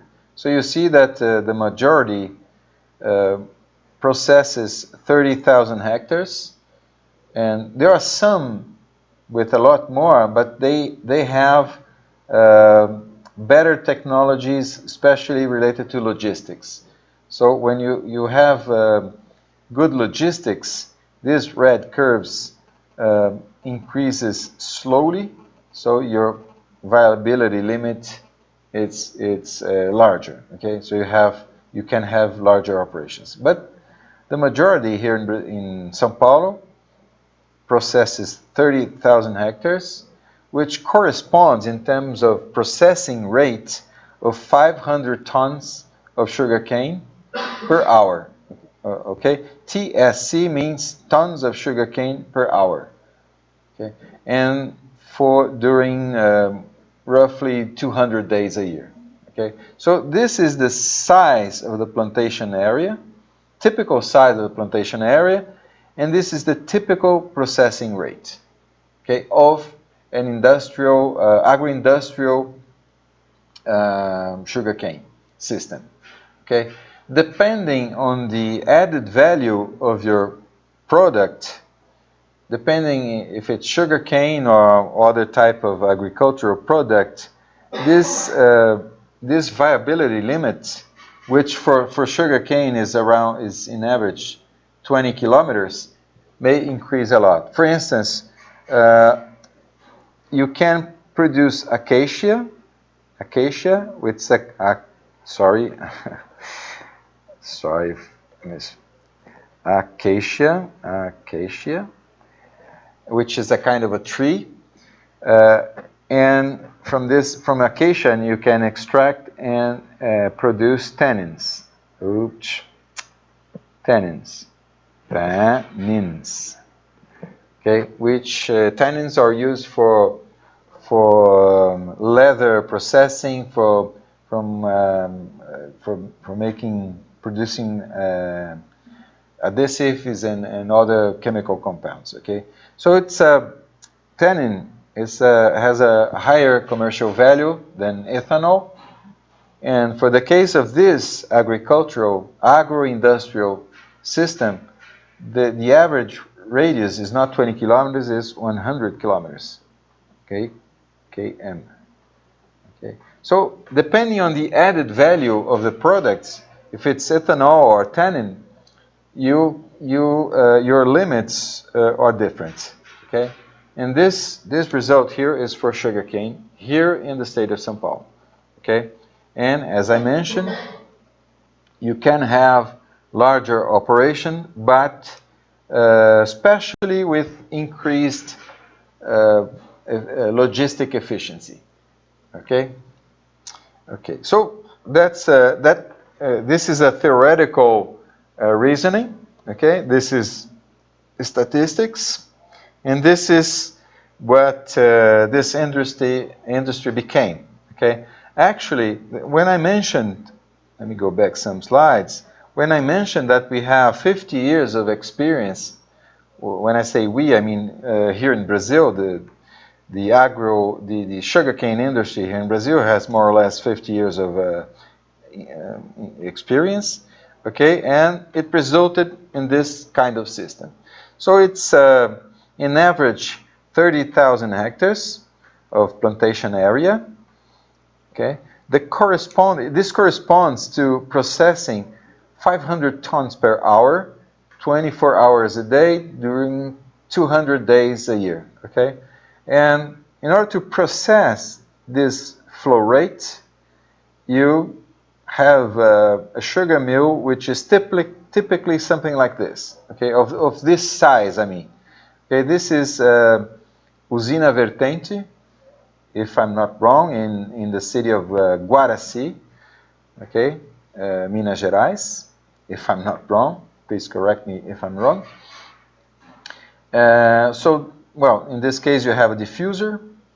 Sugarcane arrives here. Here you extract sugarcane juice from fiber material. Okay, juice goes to the sugar factory or to ethanol factory here, and bagasse goes to the boiler. Bagasse is burned, generates steam, generates electricity. You can use steam as a heat source for all processes here, and also electricity. And when you do the calculations, by processing 500 tons of sugarcane, so this is the amount of sugarcane that you have to process. For instance, in terms of logistics, this means unloading one wagon like this every 5 minutes. So it's a very, very significant logistic problem, okay? When you process this amount of biomass, I mean, at this rate, okay, you produce, you're able to produce 35 tons per hour of sugar or 42 cubic meters per hour of ethanol, okay, from the sugarcane juice.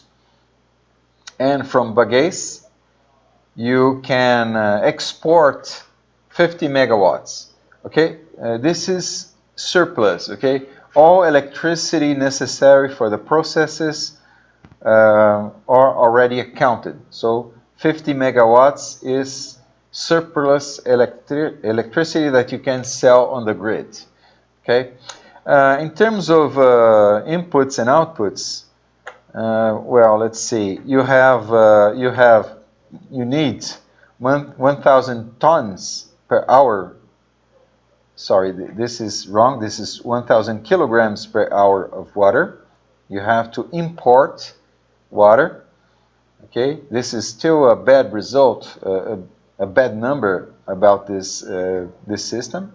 Okay, you also emit 2 tons per hour of CO2 for fermentation. So the fermenters here will emit 2 tons of CO2, and the boiler stack will emit 100 tons per hour of CO2, roughly speaking. Okay, these numbers are important in terms of carbon capture. I'm going to show you in a few moments. Okay, because this carbon here and this one here actually was in the atmosphere and was captured by the photosynthetic reaction of these leaves. Okay, so this CO2 is going back to the atmosphere, but it was captured by photosynthesis. Okay, you also produce 1 to 10 tons per hour of solid residues. They are very rich in terms of nutrients, and also 500 cubic meters per hour of vinasse. And these two residues are very, very rich in terms of nutrients, nitrogen, potassium, and NPK. Okay, looking from the field, from the plantation side, an important issue is that these plants are removing, obviously, sunlight, water, and CO2 from the atmosphere. There's no problem with this, okay? But this is very important. These plants are removing 1 ton per hour of nutrients. So if you don't do nothing, in 5 years, and 4 or 5 years, this is going to become a desert. So you have to send back the nutrients. You have to take it back to the fields in order to maintain productivity. Okay, so that's why logistics is not only in terms of bringing the crop from the fields to the factory, but also sending nutrients from the factory or from the store, if you bought that, and applying that on the fields. Okay, so the logistic problem goes both ways. Okay, and in 50 years of operation, the maturity level is already at 9, so you have what we possibility of this type of contracts, as we say, turnkey contracts. So it's already a commodity. Okay, all this equipment is very well known. Even the price. So the price will cost around $200 million. Let's say 3 or 4 commercial jet airplanes. That's the cost of a sugar mill, an average sugar mill. Okay, and well, this is actually here, this pathway here. Okay, I want to show you during this course and during this particular classes, this pathway and also this pathway. This one is very old and very efficient already, actually. Okay.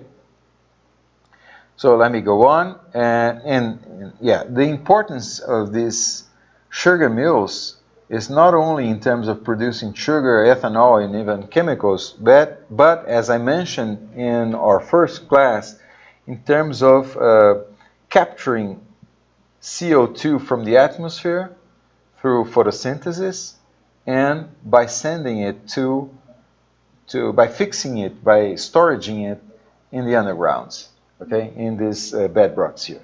Okay, this I showed you in the first in our first class about climate change. Okay, and sorry for that. And the idea is that you have to adapt this industrial process in order to produce supercritical CO2 in order to be able to inject in the underground. Okay, I'm going to elaborate on that today. I'm going to show you how this can be done. Okay, and I'm going to show you some results of an exergy analysis of this process. Okay, yeah. Well, and just to complete, this is another slide from that presentation. The idea is that these producers, well, they start, let's say, instead of emitting CO2 here in the stack, you capture this, you transform that in terms of a CO2 carrier or CO2 vector, and then you inject that in an injection well. Okay? Yeah, I mentioned it. So let's see how the process, how a typical sugarcane mill could be retrofitted to a CCS machine, carbon capture and storage machine. So this is a typical first generation sugar mill. Okay, you have sugarcane. The trucks are arriving here at that rate, 500 tons per hour. You have mechanical processing, size reduction, separation, fibers from straw. Straw you can burn directly in the boiler as a fuel for your boiler. It has a low moisture content, so it's very good. Okay, from the rest you can extract juice. So juice, you can produce sugar, or you can ferment and produce ethanol. Okay, the residues is vinasse.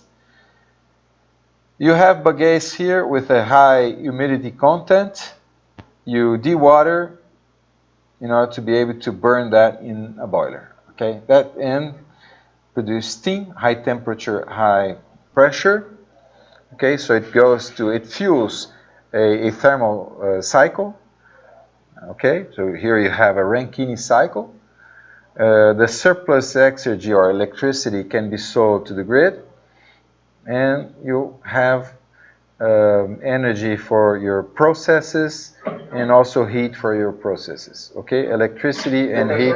Yeah, go ahead. I have a question here regarding sugar production, ethanol production.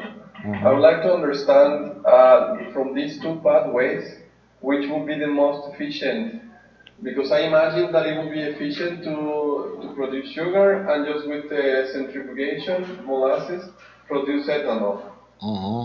And but I don't know whether that is sufficient to produce enough ethanol, or I would like to understand more and see what in the case of Brazil, which pathway is the most common. Uh-huh. Yeah, well, actually, it depends. It always depends on the price of sugar and ethanol in the markets, okay? So, and also, well, I would say, depending on your country. Here in Brazil, most of our sugar mills are capable of producing ethanol or sugar, or 50-50 or 30-70%, okay?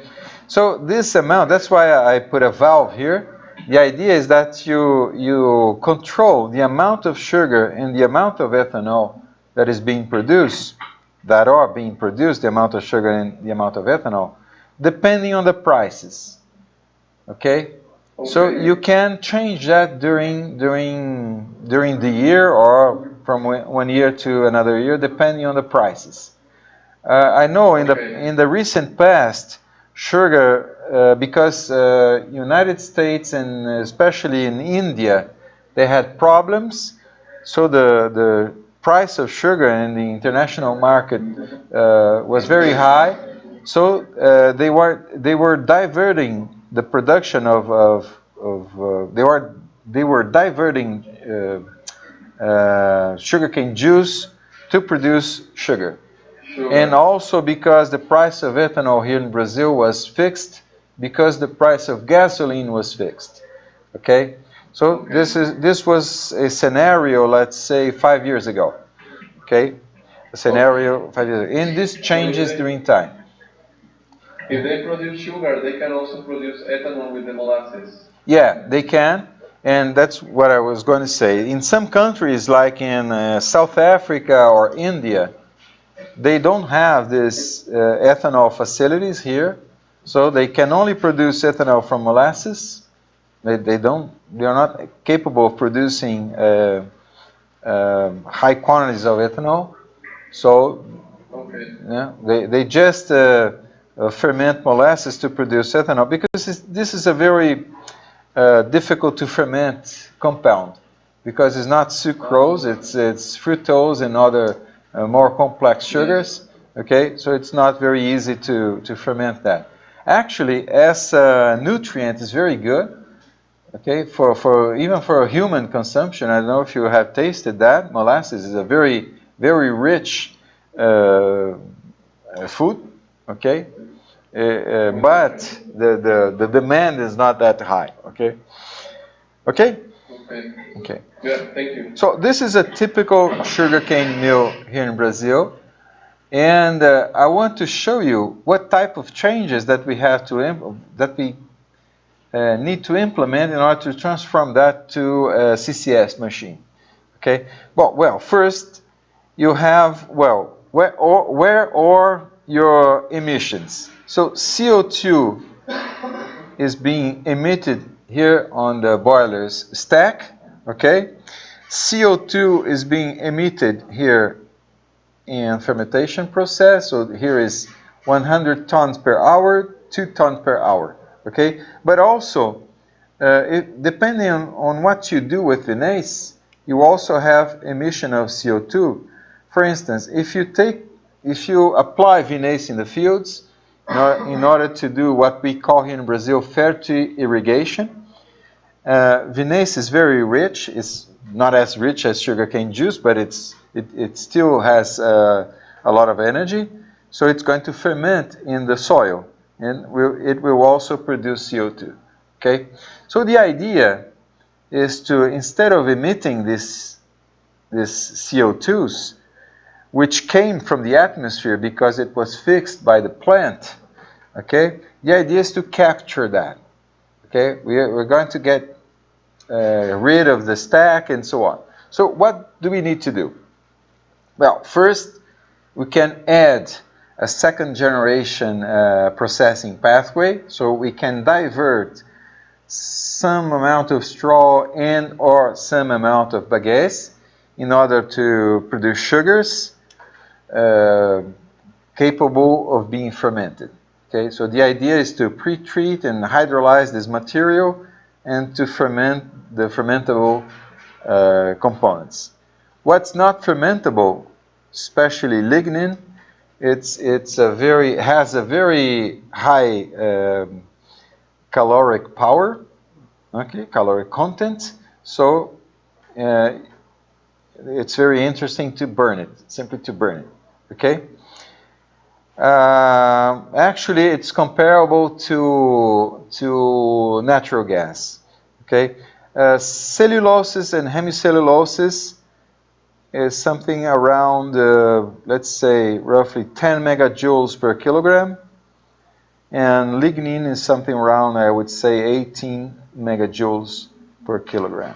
So you see, it has a very high energy content. It's very, I would say, impossible to ferment, so you better burn it to produce heat.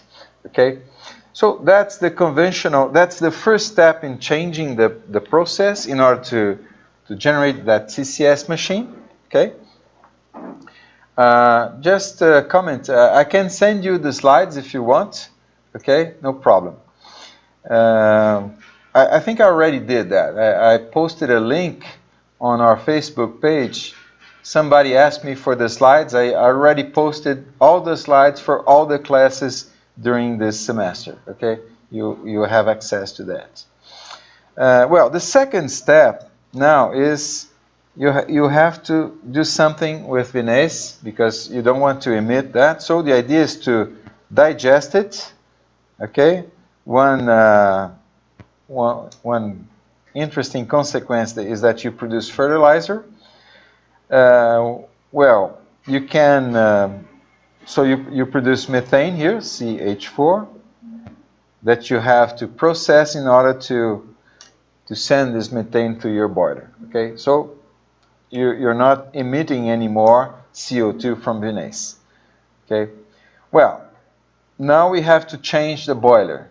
Okay, the problem here is that our boiler is using air to burn our fuels, in the plural now, okay, and it's emitting, let's say, roughly speaking, N2, CO2, and H2O. Okay, the problem is that, well, H2O is very easy to get rid, but N2, it's very complicated because you have very big amounts of N2. So what we can do is, instead of using air here, we are going to use pure oxygen. Okay, pure oxygen. Okay, in order to do what we call an Oxifuel combustion process or an Oxifuel boiler. Okay, well, let's see this in detail. So you need O2. Remember, I'm going back one slide. We were processing through anaerobic digestion, then scrubbing. You can change that because if you know that you produce O2, you can, well, still digest that, and the remaining liquid, which were, I don't know if you remember, fertilizers, okay? You can use that to produce microalgae, okay? I'm sure that you read already about biodiesel from microalgae, so you still can produce some biodiesel here. It's a very small quantity, don't bother, but it's possible, okay? The most important here is the ability to produce O2, okay? So, and I'm going to talk about why this is important in a minute. So you need O2 for your Oxifuel process. You can obtain O2 from vinasse, okay? But that's not enough, so you have to get that from the atmosphere. So you need a separation process which takes air, separates oxygen, and emits N2. This is almost pure N2, so this may have a commercial value, okay? Well, that's okay, so you don't have N2 anymore because it's being emitted here. So when you burn fuels here, here, and here with pure oxygen, you're going to have CO2 and water. Okay? What you can do now, well, H2O, it's very important and easy to separate. You just cool that a little bit. So you dewater these gases, you get liquid water here. And remember, I'm going back some slides. Our process it has a negative water balance. So recovering some amount of water is very interesting. Actually, we are able to recover more water than we need. So when you do that, you're going to become positive in terms of water balance. This is very interesting. Okay, and where was I? Yeah, and after dewatering these gases, you have pure CO2 that you can compress in order to produce supercritical CO2. Okay, for that you need a certain amount of energy. Okay, and the whole idea is that this amount here is smaller than the remaining surplus energy. Okay, I'm going to show you all the calculations, all the results in a moment. And I think our last class is all the complex calculations. If you're interested in this subject, and I can send you, actually there are a 6-hour video in which I describe in greater detail all the calculations, okay, of the process that I'm going to show. So I'm going to show you in more details this particular process here. But it's very important that you understand what is being done here. Okay, so I'm going to focus on this process here. Let me control my time. Well, so this is a typical Oxifuel boiler. Well, let me go back one slide. An Oxifuel boiler is not a new technology as far as coal is your fuel. Okay, so you already have large-scale Oxifuel boilers. This is 1 gigawatts. 1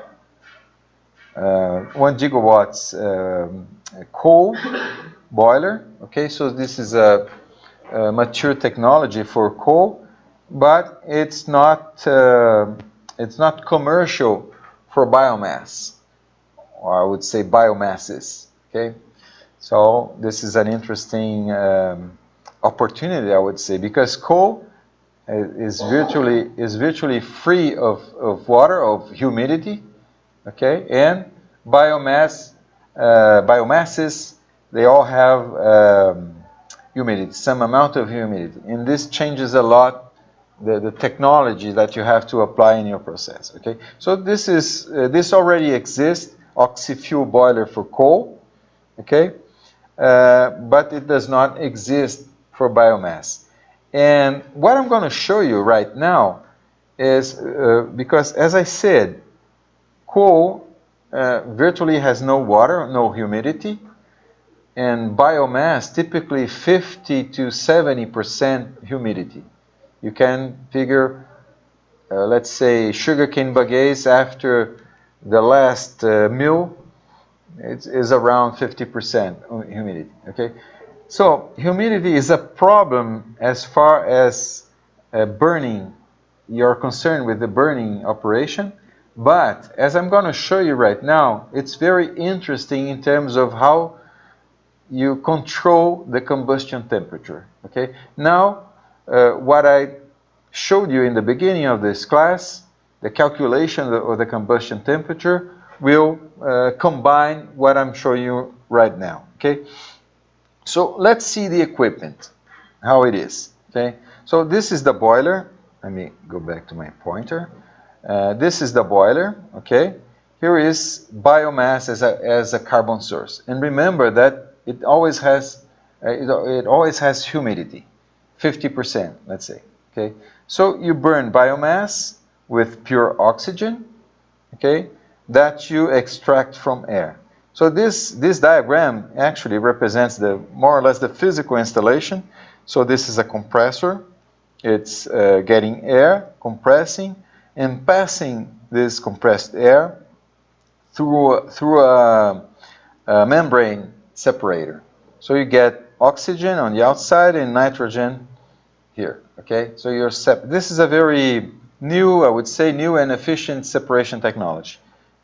Why I'm saying that it is efficient? Because it demands low amounts of energy. So, okay, this red arrow here, you can imagine this is electricity, okay, that you're taking from this electricity bus here, okay? So, this red arrow actually is what we call electricity bus, okay? So, if you need electricity, you take it from this bus, okay?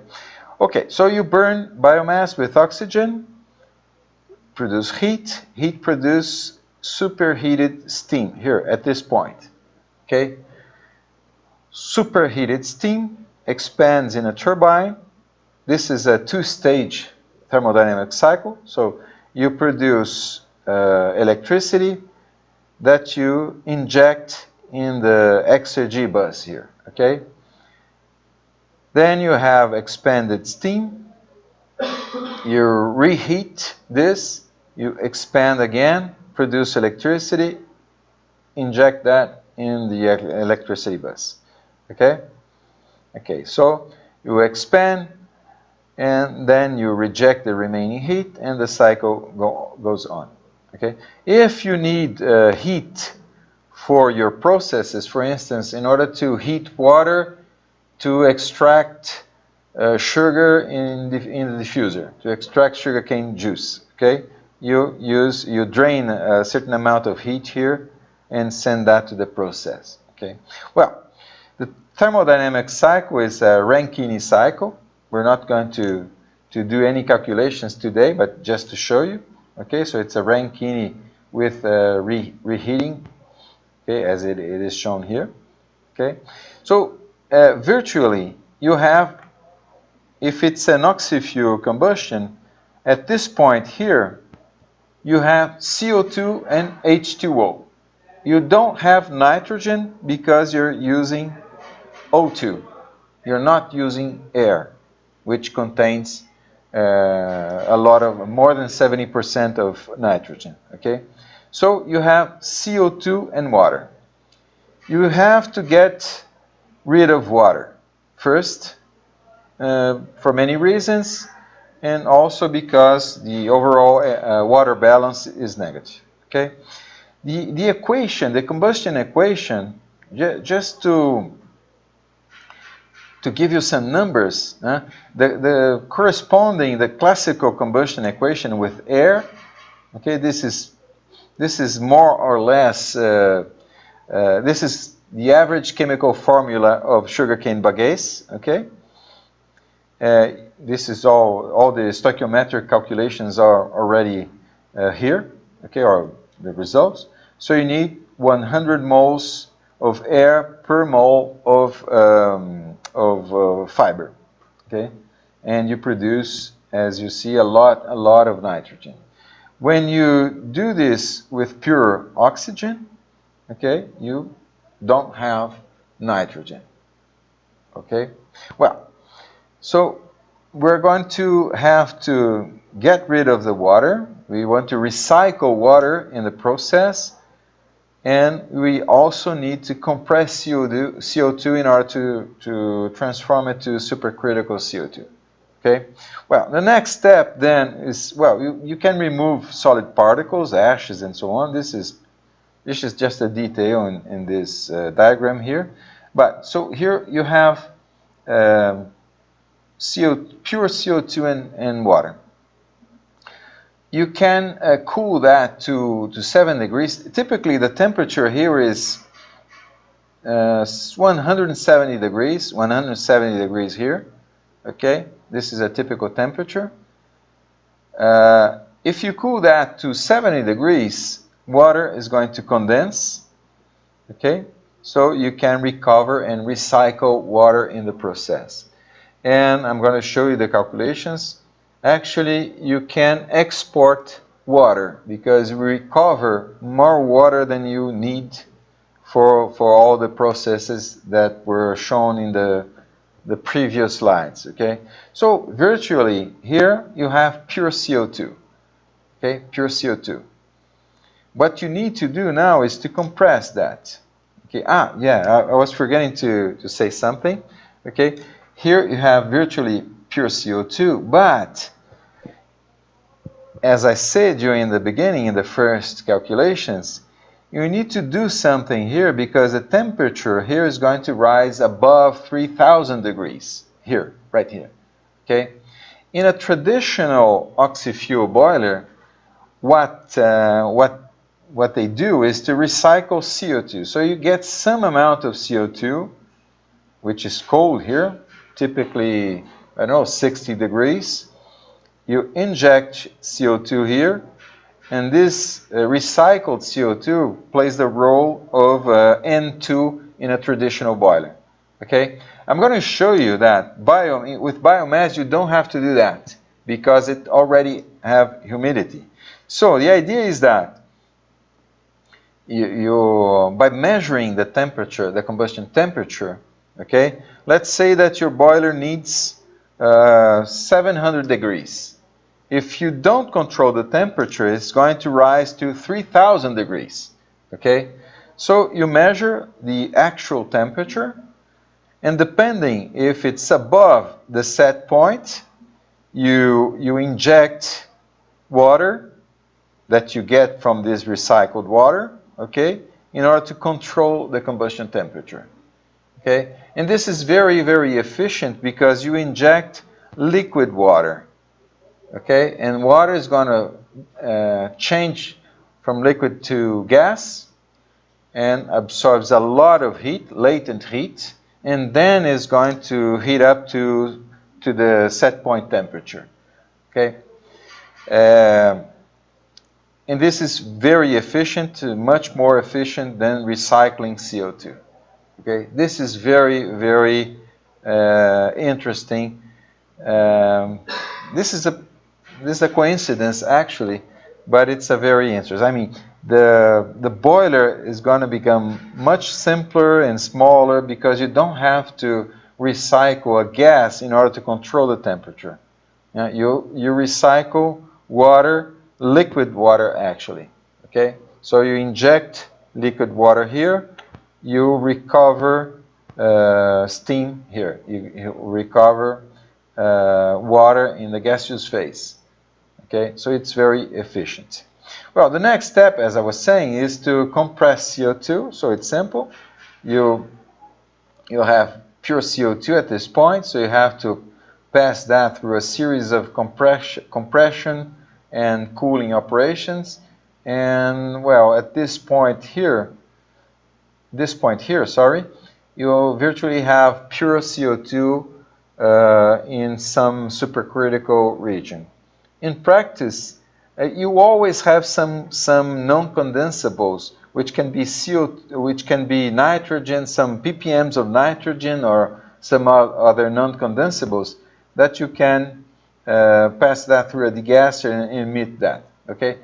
So here, virtually, you can have very small amounts of N2 because, well, your separation process is not perfect, let's say like that, okay? But these are very small amounts that you don't have to worry, okay?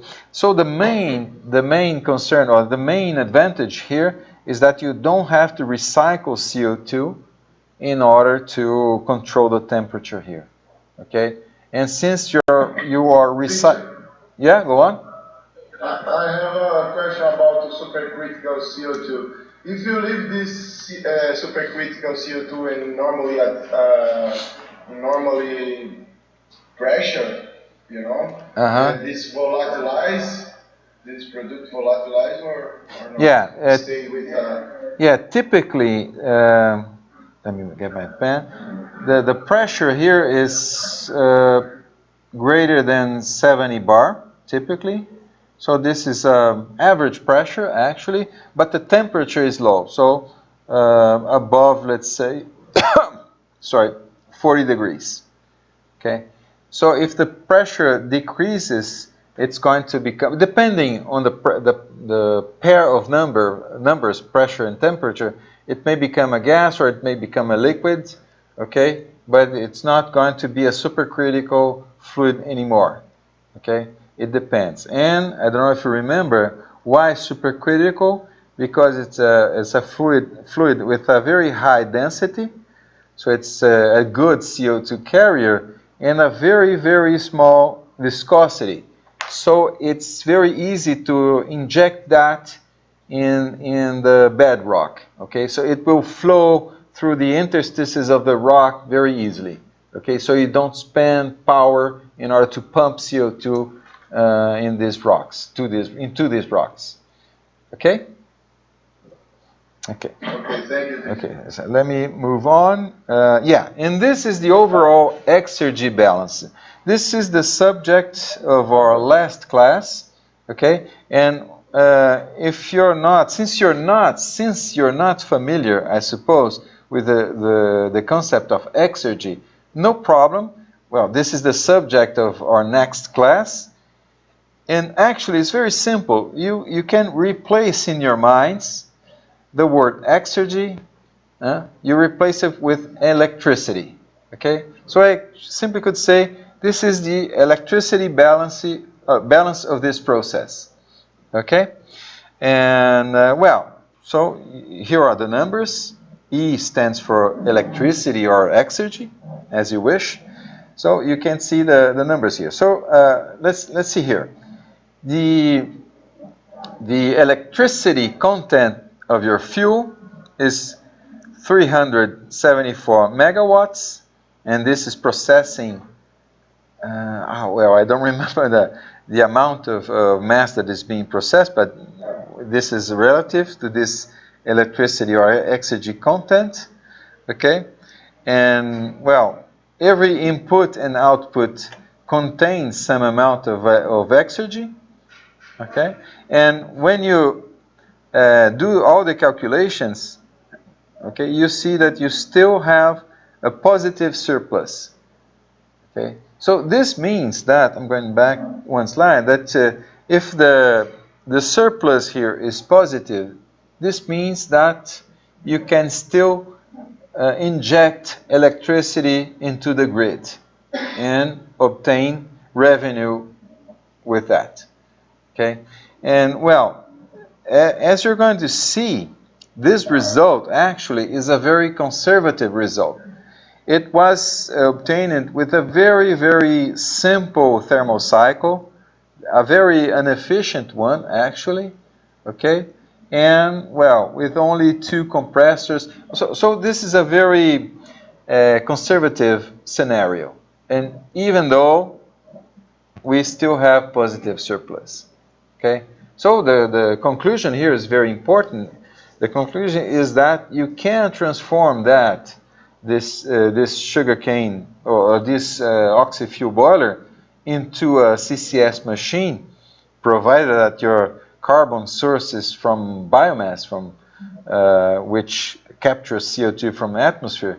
So the conclusion is that you can transform that to a CCS machine and still export electricity.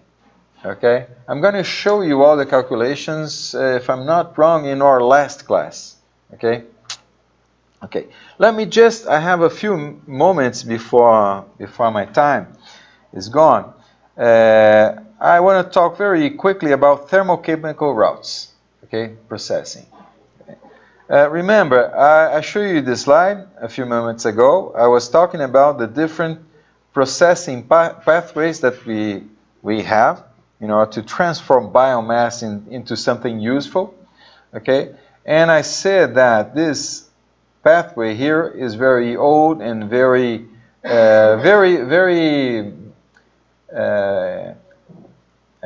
mature, because it has been tested for many, many years, okay? So I'm going to show you some numbers related to this. And before getting into detail. So this is a compilation of actually liquid biofuels industrial units. This is compiled by the International Energy Agency. The test 39 is focused on bioenergy.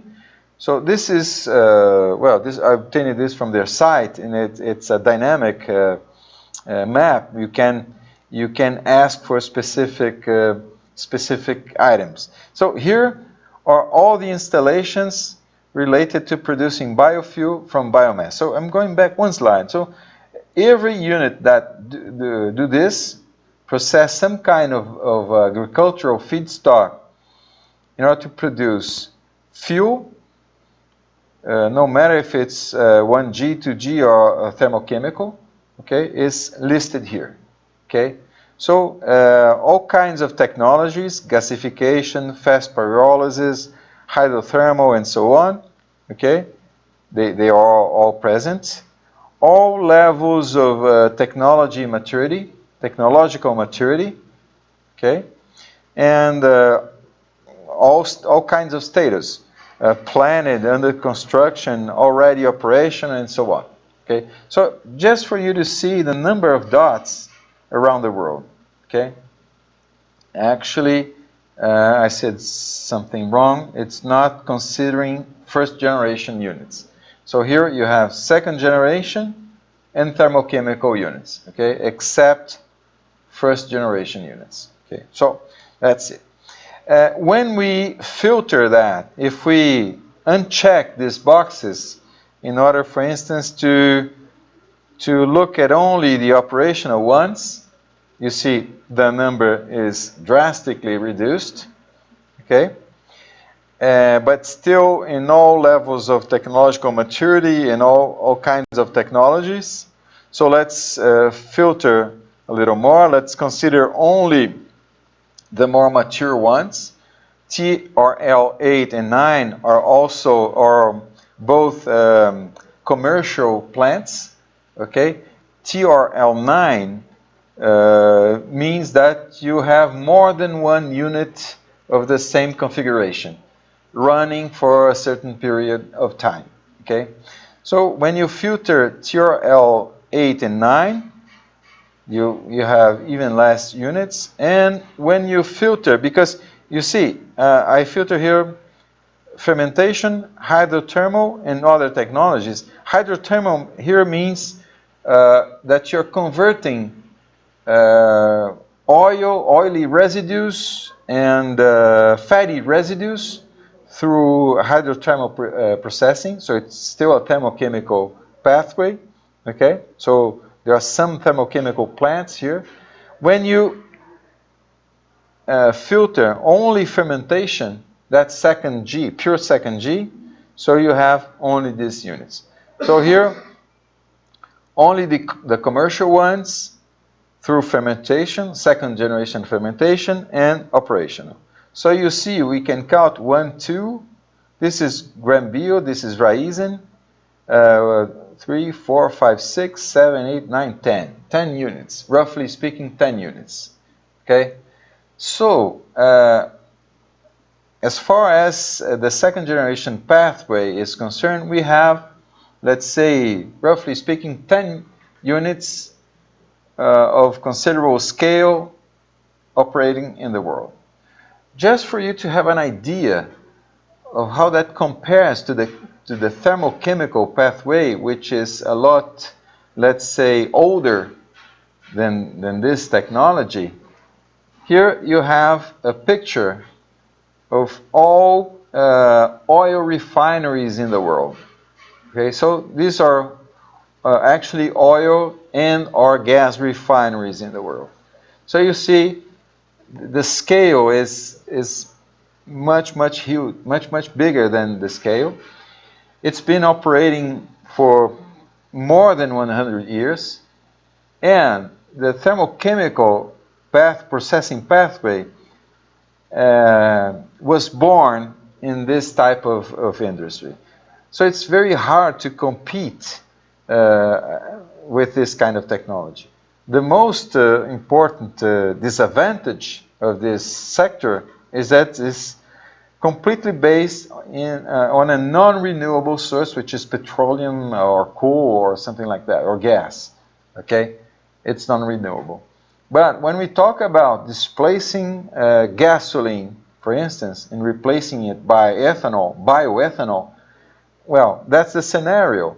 That's the scenario that's going to be that all sugar or biomass plants have to occupy. You have to erase all these red points and turn that into, let's say, green points. But that's the scale of the problem, just for you to have an idea. Okay? So it's a very, I would say, big problem. It's going to have to happen because virtually someday we're not going to have any more petroleum or coal or gas. Yeah?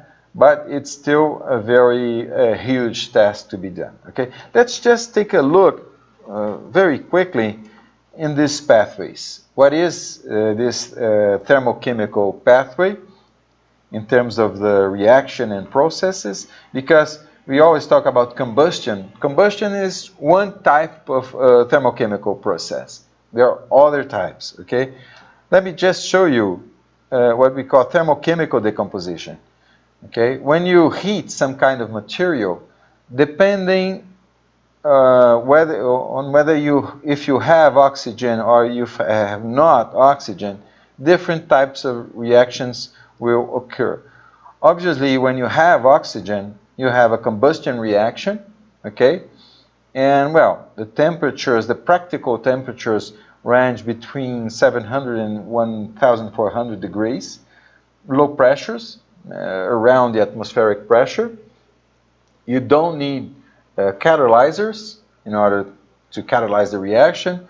And if you want to recover water, you have to dewater the products, the gaseous products, okay? Okay, so this is very well known. I want to talk a little bit about the other chemical decomposition techniques which occur in the absence of oxygen, okay? So depending on the, well, let's look at this diagram here first, and then I'm going to talk about this chart here, okay? If you take biomass or any material actually which has some amount of humidity, if you heat this, you start increasing the temperature of this material in the absence of oxygen, something is going to happen, okay? In the first, so it's an oxide, okay? And you may have some water associated with the humidity here, okay? So first you have drying. Actually, water is going to evaporate, and around 200 degrees, you start to decompose. So first is hemicellulose, then cellulose, okay, then lignin. You have all sorts of compounds here. Here at the end, you have what we call synthesis gases, which is mainly CO and H2O. Okay, this gas is very important because you can use it as a feedstock for other compounds, for plastics, for solvents. Okay, so this is a very important feedstock. You also have some oily material that you can use. Okay, so the idea is that when you heat in the absence of oxygen, you start to decompose because these very complex molecules start to vibrate and shock between each other, and they're going to start breaking down in small parts. Since you don't have oxygen, you don't have this very energy intensive reaction that is combustion, and you have these small parts being formed. If you heat enough, you're going to end up with CO2 and H2O, okay? So this is the thermochemical decomposition, anoxic thermochemical decomposition, and depending on the temperature ranges and pressures, you have different types of reaction. I don't know if you like coffee. I'm really fond of coffee. I really would like to have some coffee right now, but torrefaction is one type of thermochemical decomposition, okay? You get coffee grains, you heat that between 200 and 300 degrees in the absence of oxygen at room pressure. Okay, you get coffee roasted or torrefied coffee beans, which you can grind and then make a very, very good coffee. Okay, but other types of reaction, gasification, for instance, occurs between 500 and 1300. Okay, at low pressures. Pyrolysis between 300 and 600, and liquefaction. You see, depending on, well, they are more complex than this. I'm trying to simplify, but the idea is that you have different types of pathways, depending on what you want. If you want just to make synthesis gases, or syngas, as we say, you probably would like to apply this technique, gasification. And syngas you can use for power generation, but also for chemicals. This is a very, they are very easily transformed into chemical compounds. I mean, commercial chemical compounds. Okay, so this is thermochemical decomposition. This is a typical gasifier reactor. You have your feedstock. Okay, it's being transformed into syngases here, containing mostly H2O, CO2. You can use some of this gas in order to provide energy for the decomposition. Okay, so you burn that in order to produce heat, in order to decompose this feedstock. Okay, and the products, well, the liquid fraction you can use for power generation and or production of plastics and, I don't know, other chemical compounds.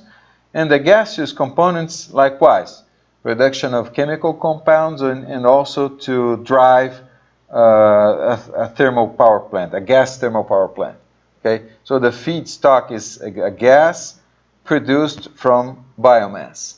Okay, so you have a gas cycle from a biomass. I don't know if you, the idea here is that I don't want to pass you the idea that it's only possible to have a gas power plant with natural gas or biogas. You can drive a gas power plant with biomass, but you have to produce the gaseous fuel from thermochemical decomposition, for instance.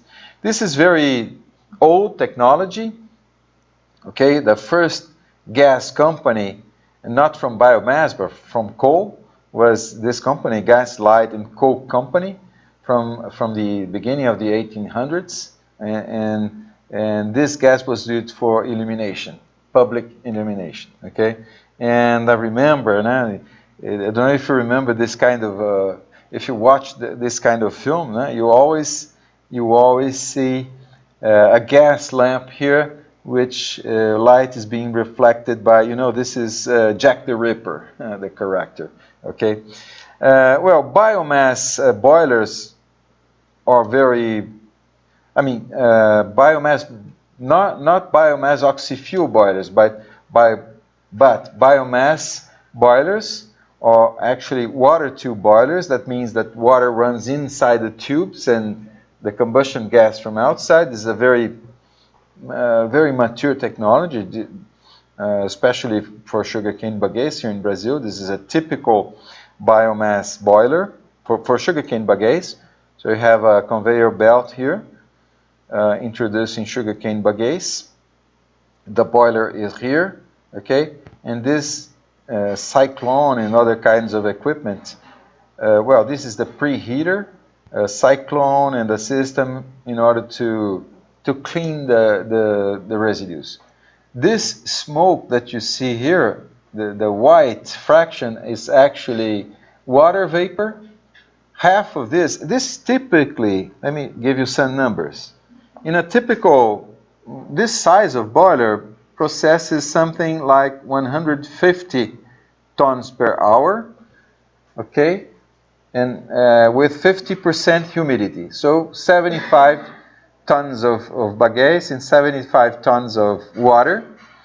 Okay, and here you have something around 100 tons per hour of water, because you have 75 from humidity and a small amount formed during combustion. Okay, so this is very, very typical. I have a movie here that I can show you the process. Sorry, let me just stop.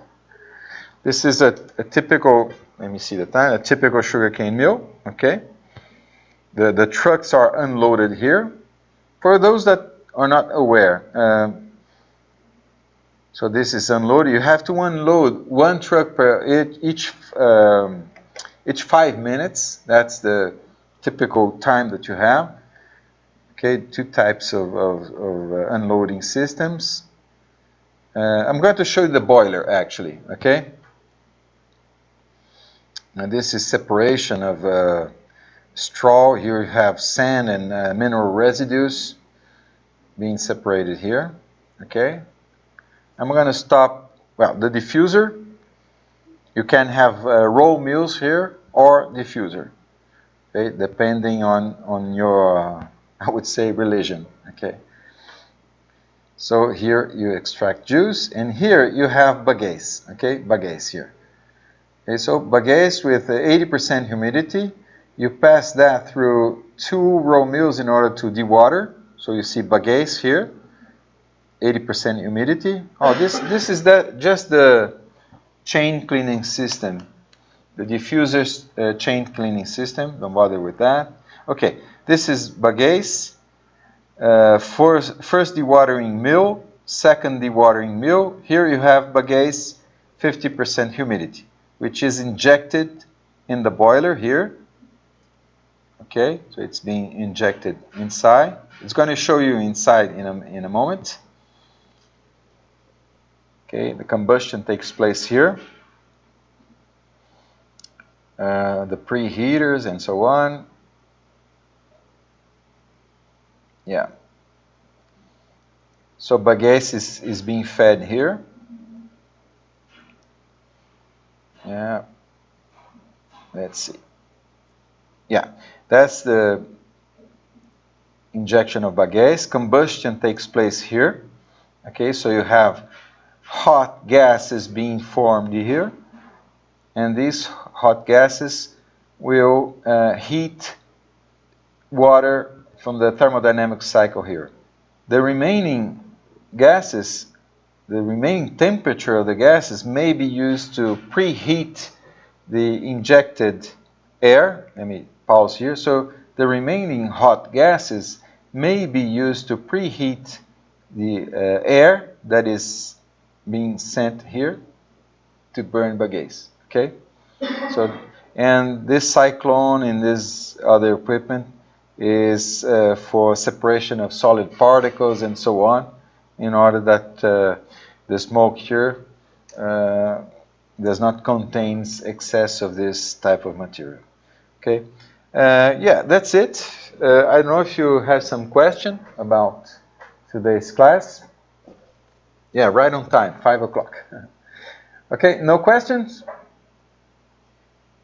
Okay, so thank you very much. Thank you, teacher. See you next week. Thank you. Thank you. Thank you. Thank you. Bye-bye. Bye-bye.